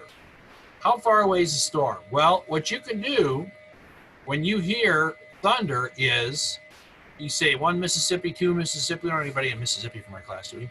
1 Mississippi, 2 Mississippi. And so you divide the seconds by 5. So if you hear, if you see the lightning's very fast. The light is very fast. And then you start counting 1 Mississippi, 2 Mississippi, 3 Mississippi. And you get to 20. And then you hear the boom of the thunder. That tells you divide that number by 5. That tells you you're roughly 4 miles away, right? 20 divided by 5 equals 4 statute miles. So this is not a real boat underneath this wall cloud here, or else he would be thrown out of the auxiliary for sailing in a very bad day. No, that's not a good time to be sailing. What is hail? Hail is defined as solid precipitation larger than 0.6 centimeters, so about 1/4 of an inch. That counts as hail. It forms by repeated addition of ice crystals and supercooled water. So in a thunderstorm, if you have strong updrafts, even though it's a solid and it's in air, naturally, if you have a solid in atmosphere, it generally wants to fall. But in this case, you have strong updrafts that are pushing it back up into the top of your thunderstorm. So you can have layers of soft ice, and that would be either snow or grapple. It looks like grapple here. Sometimes they spell grapple different ways, but those are the layers of soft ice. And those can alternate with smooth ice, which is glazed ice from supercooled water. And we talked about that a little earlier in chapter 5. Very cold water and pure water can get very cold before it freezes if it doesn't have any condensation nuclei. So under the right conditions, hail can take several trips up and down within the thunderstorm, forming a large hailstone. So the air sucks it up. As it goes up, it freezes. And as it falls back down again, it falls through more moisture, and the hailstone itself is cold, and so those water molecules or the raindrops will freeze on the outside of it because the initial hailstone is cold. So each time it comes down, it's just like spray painting, your car. It picks up another layer, another coating every time it comes down because it's cold. And so the updrafts makes it go up again. So if you have a continuous updraft where the hail has a very hard time getting all the way to the surface, as a thunderstorm moves forward, you can get those Texas-sized hailstones, which are huge. All right, now we're going to talk about tornadoes. How are we doing? Not good at the time. Occurrence of tornadoes. So in your book, you see how many tornadoes there are, locations and time of year. Down south, what we're going to talk about now. How they form. It takes a mesocyclone. Wall clouds can be a source of where the tornado comes from in the front of a thunderstorm or mesocyclone.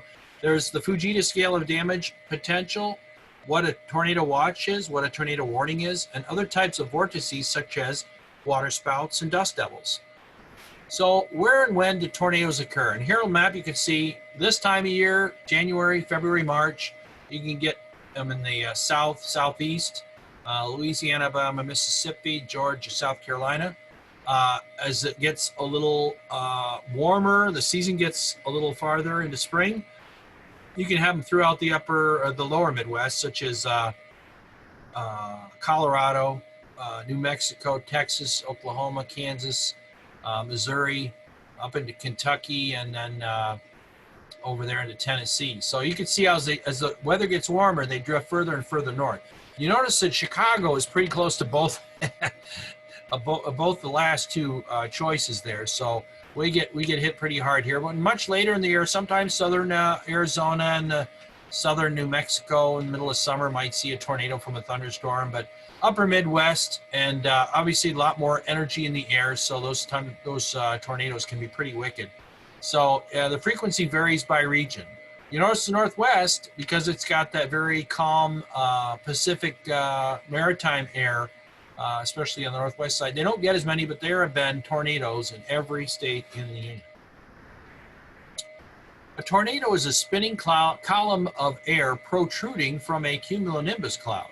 They're called funnel clouds until they touch the ground, and then they're a tornado. Most are cyclonic, but some are anticyclonic, but those are rare. Mesocyclone lifted by either end. So they can also be lifted in the middle, creating two funnels. Sometimes you'll see, two of them going around the center, right in the center of that wall cloud there. Some of the characteristics: a small tornado can have 25 knots in movement, so it's moving along. It's still faster than I can walk, 25 knots. 100 meters in diameter and winds up 85 knots. And you get some of the real nasty ones down there in Texas and Oklahoma. You can have speed up to 60 knots. Good luck running away from that one in your car. A half mile in diameter and winds up to 250 knots. So it's going to cause some pretty good damage. And the tornado itself will be made visible by condensation and by the dust and debris that it kicks up. How does a tornado form? First, you get wind shear forming a rotating horizontal column. Updrafts or downdrafts somehow are tilted by that tilts the column or split it, such as we saw in that earlier video or the earlier image. So a tornado, when stretched by updrafts, it narrows and starts to spin faster. So in the book, they talk a little bit about a skater, an ice skater, like pulling in their arms. And as they pull in their arms, they pick up speed. So tornadoes have a dark rotating wall cloud that appears underneath that cumulonimbus cloud, below the cloud, and then a funnel cloud descends out of the wall cloud. So a funnel cloud touches the ground, at which point it is technically, officially a tornado. So the effects of the updrafts and downdrafts is illustrated on the next slide. So the downdraft or updraft splits the horizontal rotation into a vertical rotation, and the updrafts narrow the vertical rotation. So again, like that skater pulling her arms in. So you can see if it's done in such a narrow way, it's got tremendous energy. The speed is enough to cause a tornado. And here you can see the updraft stretching the spinning column into the tornado. So you have to have that updraft to give it more energy. So remember we talked about that slinky being turned on its side there? And it's got that rotation going. And if it starts to tilt down towards the ground, over here you got a funnel cloud situation. And now finally there was enough energy, it came all the way and touched the surface. And here if you got a mesocyclone, a pretty good sized thunderstorm, that tornado can last for a while. Now here you have this is a great picture. Where did they get this picture? I wonder if this is a fake graphic because it looks so cool. But here you can see you got your wall cloud here. You got some rotation going on here. And a lot of times there will be lightning associated with the tornadoes, but sometimes not. So here's a couple images of tornadoes. They talk in your book a little bit about if you're in a car, probably be better off stopping your car and getting into a ditch, if because it might outrun you. And the big thing that kills people is not the tornado itself, but the debris that it picks up, because it throws it so hard that if it you can get a corn stalk to stick in the side of a tree, just like if it was shot out of a cannon. As the speed and energy is so strong, it will damage. I mean, it'll throw that debris, and that's what kills most of the people is the debris. So here's the different classifications. Sylvia, I'm going to have you read the EF scale for me. But here's the enhanced Fujita scale based on damage potential. Wind speeds are difficult to measure. The damage can be categorized after the tornado passes, and the categories are from EF0, which is the weakest, to EF5, which is the most damaging. And then I promised I was going to have you read this, Sylvia, but I don't think I'm going to make you do it. Estimated wind speeds are shown on the table. So what they ended up doing, if you read in your book, is they couldn't really, if a tornado hit an anemometer, it's going to destroy it. So there's no way for them to get a good sense of how strong the winds were. So they decided, this is Fujita, I think it was University of Chicago, wasn't he? But he decided they were going to start classifying the tornadoes based on how much damage occurred. If it just completely destroyed everything in its path, it must have been a very strong wind in order to do that much damage. Because again, it's very hard for them to get actual wind speed numbers. But 55 knot wind here. Notice this is in knots. You are going to see probably this again. But they talk a little bit about anything 3 and above is considered a bad, a real bad tornado. So 116, 145. And the book talks a little bit about the damage scale, but it just gets worse and worse, the higher level it is. What is a tornado watch? It means conditions are right for the occurrence of tornado. It usually covers a large area, tens of thousands of square miles. So it's a big blanket anywhere in there if the conditions are potential for something bad to happen. And you're going to see this again. Tornado watches are valid for a 4 to 6 hour period. So the public should stay alert and listen for updates. When you've got a tornado warning, it means there's actually a tornado occurring as seen by the eye, or with a new Doppler radar, they see an indication of a hook echo there. It covers a smaller area. So instead of saying, tens of thousands of square miles, they'll have a county or several counties or maybe a city. So a tornado warning is valid for 30 to 60 minutes because the speed at which the tornado is moving, it's not going to be in any one location for very long. So if you do have a tornado warning, you should seek shelter. So know what to do. Get out of your mobile home. Probably don't stay in your car. Seek shelter in a secure inner room, a closet, hall, or bathroom, or down in the basement. So there's old talk about opening windows, and that's not accepted much anymore. So they say don't open the windows because then you can have stuff flying through it and hitting you.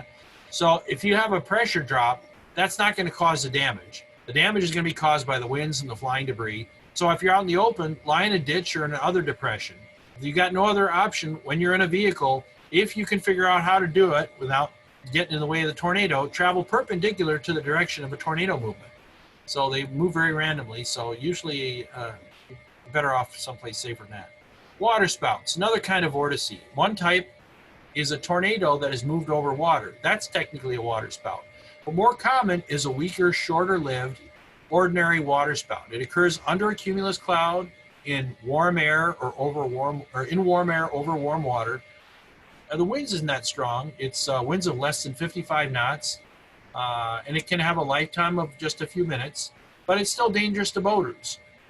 So you should not go see how fun it is to ride underneath the water spout because it can do some damage on your vessel. So try to get out of the way, move perpendicular to that path. What's a gust NATO?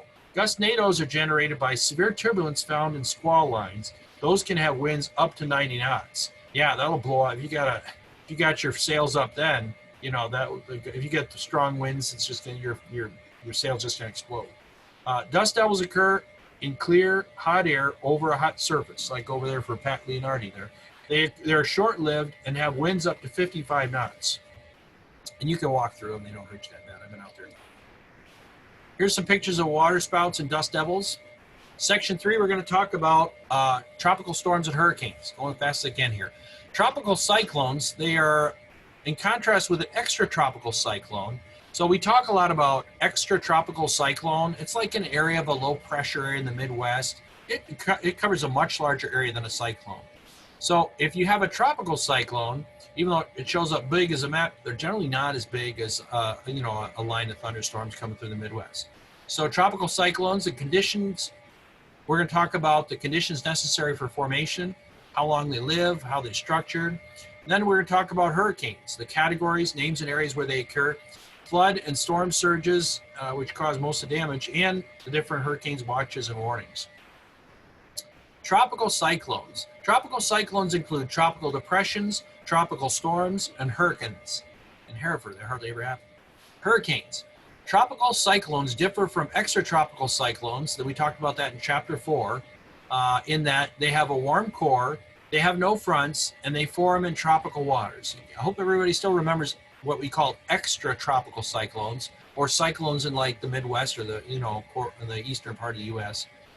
This is not what a tropical cyclone is because it's got a warm core.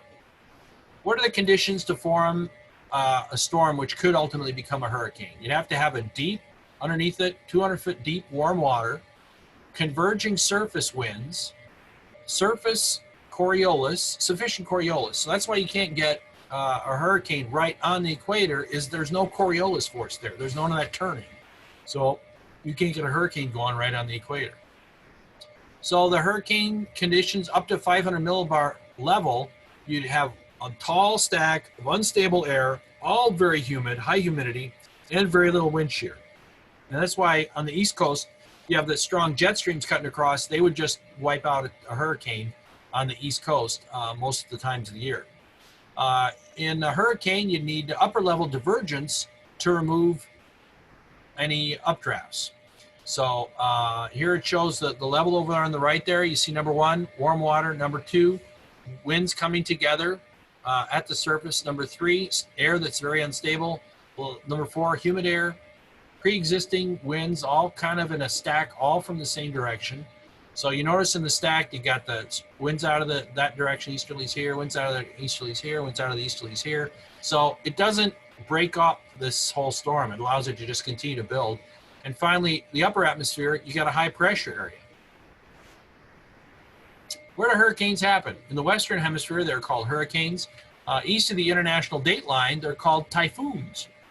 In the Indian Ocean, tropical cyclones, they're called Eastern Ocean, they call them cyclones. And in Eastern Australia, they're called willy willies. Atlantic hurricanes. Atlantic hurricanes are also called Cape Verde hurricanes. I never heard of that, but that's what they say. After the area from which they form. They are steered, you need to know this, by the Bermuda high and upper level westerlies. So pushing the air towards the west. So here's that Bermuda high in the middle of summertime, come October, or I should say July, August, September. They just, these storms rotate around this weather here. So a larger Bermuda high means it's going to push those hurricanes all the way to the U.S. If it's a small Bermuda high, they're going to stay out to sea and just kind of swing around it. And if anybody's in a boat out here, they might bother them, but they're not going to nail the U.S. The life cycle of a hurricane. It starts with an easterly wave or other lifting mechanisms to allow a group of thunderstorms called a tropical disturbance to develop into a tropical depression. An easterly wave is an upper level wave in the trade winds. It starts pointing towards the U.S., going west. A tropical disturbance has no no rotary motion. So it hasn't started to rotate yet when it's just a tropical disturbance. So just a very small fraction of the disturbances even rise to the level of a tropical depression. And if it does get up to a tropical depression, it'll have winds of less than 34 knots.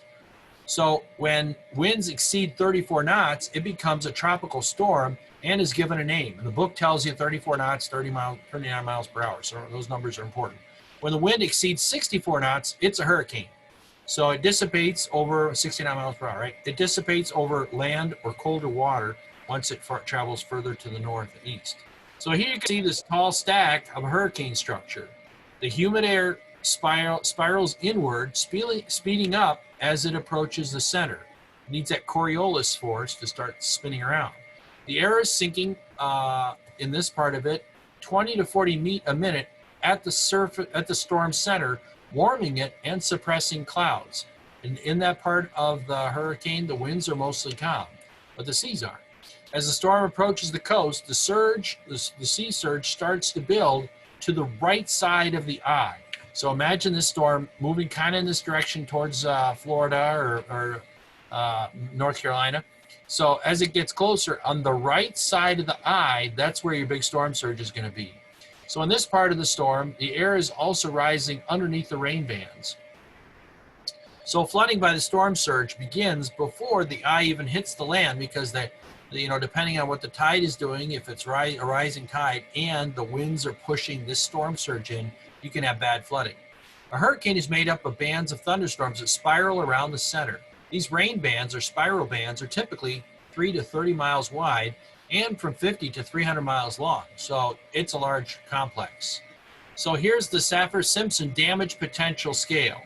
And here you can see a category 1, it's expected to just do minimal damage with winds up to 82 knots. This is for a hurricane, category 1 hurricane, up to 82 knots. You might have a 4 or 5 foot storm surge. If you go to a category 3, you can have winds up to 113 knots, from 97 to 113, and you can have a 12-foot storm surge. And some of these areas are very low to the ground, and now you're getting inundated with water here. And items that are normally on the coast, like boats and stuff, are pushed in. They can damage the structures here. The structures here can be damaged by the winds. So anything 3 and up is considered a major hurricane. And you can read that scale to yourself there. So winds in a category 5 are over 135 knots. So that's done a lot of damage. Most damage is not from the winds, but from the storm surge flooding and the waves on top of it, because the water has a lot more mass and can damage a lot of the structures on the surface. Storm surge adds to the tidal level, and that's what really brings this wall of water coming in here and doing a lot of damage to these homes. These houses down in Florida, you guys probably know this if you live down there, the newer ones are put in the Keys. The bottom floor of the house is designed to, when the storm water hits it, collapse and leave the second floor undamaged. So that's kind of the new approach that the building code is down there in the Florida Keys. So anyways, the surge's worst effect is bringing storm-whipped waves far inland. The battering waves cause more damage than high water alone. Watches and warnings. A gale warning is issued when winds are expected to be from 34 to 47 knots. So that's that 35 knot, or 39 knot number, or 39 mile per hour number we talked before.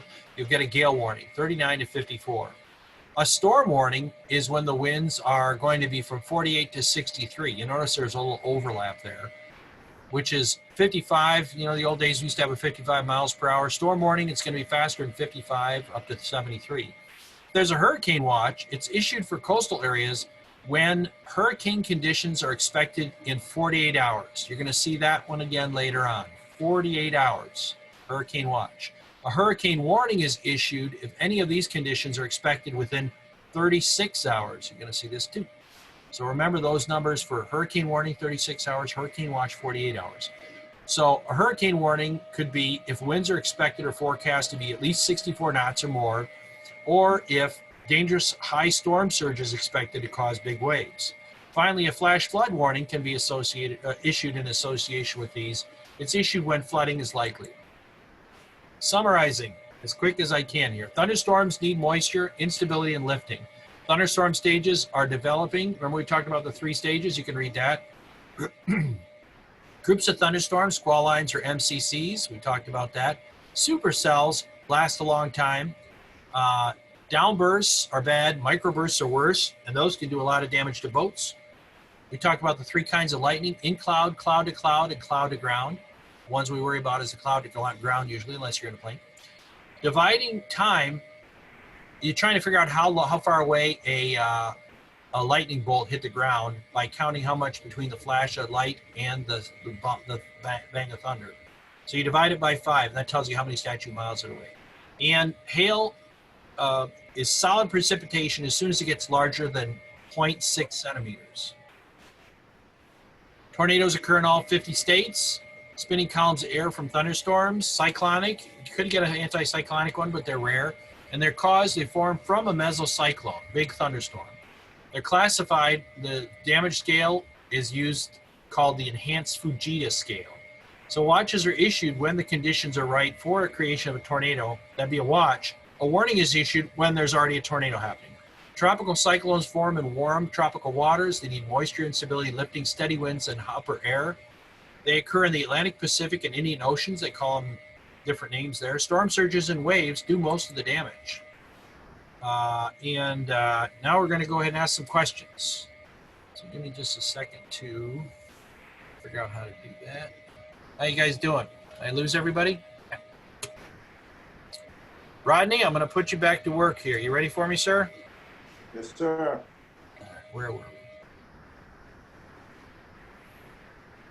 we? Hmm? Hang on. Stand by. Let me get my questions here.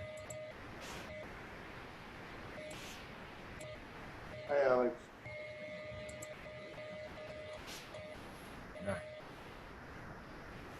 All right, where do we end up? Ron Briscoe, you here with us? Yes, I am. All right, Ron I'm Briscoe. Number 1, Ron. The life cycle of a thunderstorm has stages. Number 1. Bravo. Cumulus, mature, and dissipating. Correct. Reuben Howard, number 2. The first stage of a thunderstorm cell has? Updrafts only. Correct. Well done. B is Bravo. Mm-hmm. Sean, did you say you were going to come later? Are you here with us yet, or no? You couldn't come tonight. Sylvia, number 3. The mature stage of a thunderstorm. Go ahead, Sean. I didn't see the question. I'm still driving. All right. I'm not going to make you look down. Thanks for telling me that, though. Sylvia, number 3. The mature stage of a thunderstorm cell has? Updrafts and downdrafts, C. Correct. Well done. Thomas Schildhouse, number 4. The dissipation stage of a thunderstorm has? Or B, cold downdrafts. Downdrafts. Well done. Deborah Sylvie, squall lines are long-lasting because? Is that you, Deborah? Yeah, I'm here. A, downbursts from existing cells cause others to develop. Very good. Is that right? That's right. Isn't that what you show, Rodney? Is that what you got? Good. Ken, are you here? You with us, Kenneth? Yeah. All right, number 6, Kenneth. The distinguishing characteristic of a supercell is? It contains a large rotating mesocyclone. Good. B. Rotating mesocyclone. Very good. Farron, number 7. The condition that favors the development of a thunderstorm is? Are you gonna not answer, Farron? Oh, is she not here? Okay. Adam, you're on. Number 7. The conditions that favor the development of a thunderstorm are? D, all of the above. Yep, good. Alex Carmichael, number 8. Individual thunderstorms on a hot afternoon are most likely? B, air mass. Air mass, good. Well done. Amanda McAllister, number 9. As a thunderstorm approaches, the wind is likely to be? B, first toward the cloud, then out of it. Excellent. Very good. Everybody get that? Good. Anita Lutkus, number 10. Downbursts and microbursts are associated with? B, cumulonimbus clouds. Excellent. Where was I? Ann Ann Brink, I can't remember if you're here or not. Let's see. Yep, I'm here. Was it 11? I think we're on 11. Microbursts are more dangerous than ordinary downbursts because of their... What was that? You there, Ann? B, small size. Good, very good. Arcia number 12, the estimated distance to a thunderstorm, if you hear the thunder 20 seconds after you see the lightning is?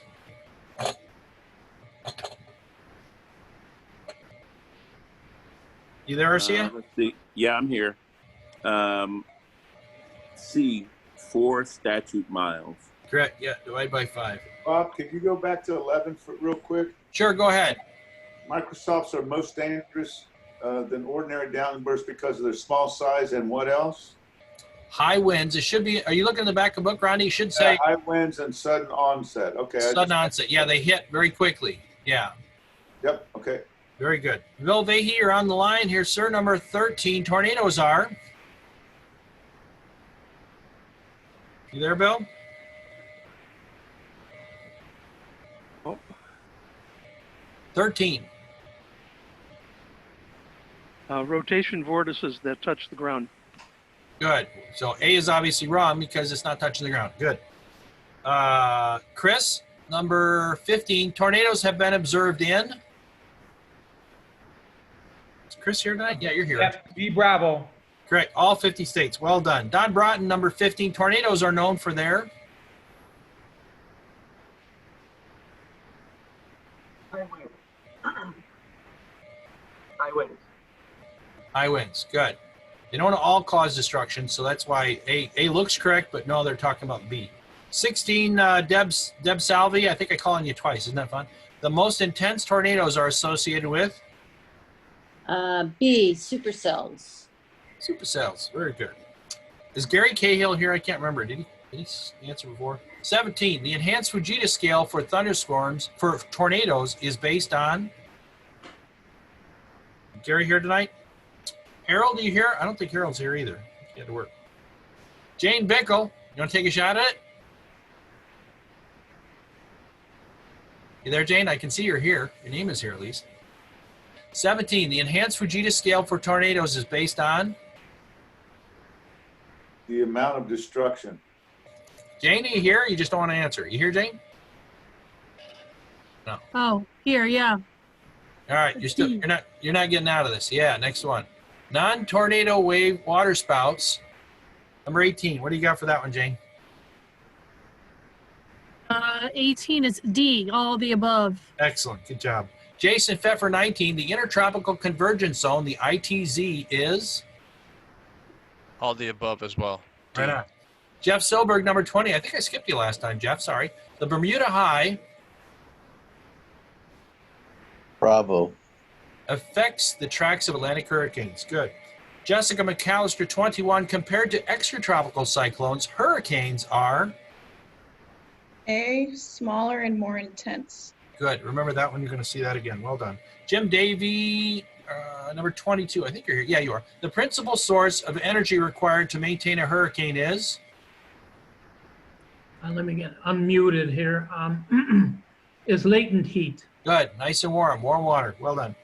John Puskar, I can't remember if you're here. A tropical cyclone is given a name when? I think I skipped over this real fast. Sorry about that, guys.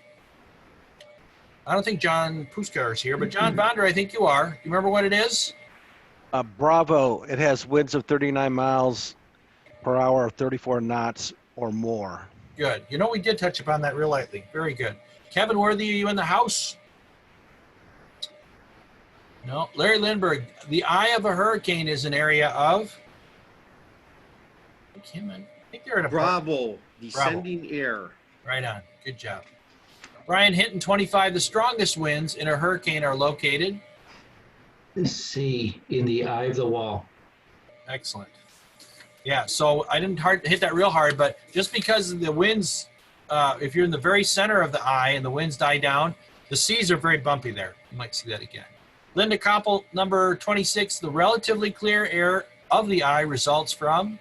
That's a good question. Descending air. Excellent. Very good. Mario Roldan, unmute. After heading north, an Atlantic hurricane turns northeast due to? Bermuda. Hi.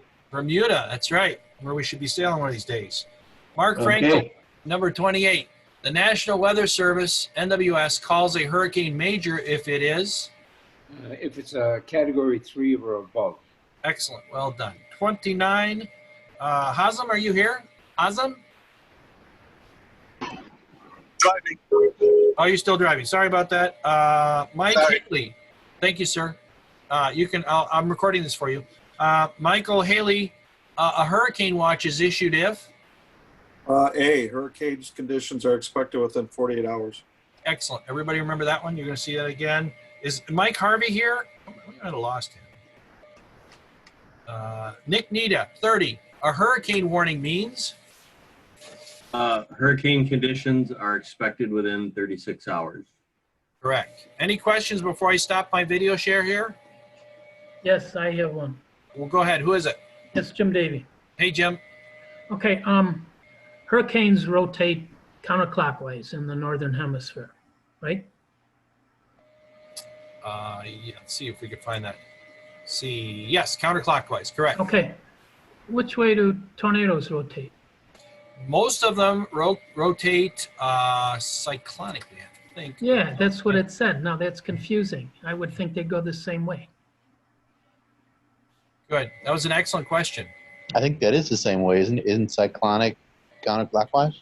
Cyclonic is clockwise in the southern hemisphere. Yeah, but in the northern hemisphere, cyclonic is. Yeah. So it is the same, right? It's the same. Yeah, good. But it says occasionally they can rotate anticyclonically, but mostly they rotate cyclonically. Excellent question. Other questions? So again, they rotate counterclockwise. Yes. Okay. So they don't go cyclonic then. Right. Cyclonic. No. I'm now confused. Cyclonic in the northern hemisphere is counterclockwise. Yeah.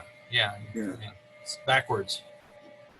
Bob, isn't the center of a hurricane high or low?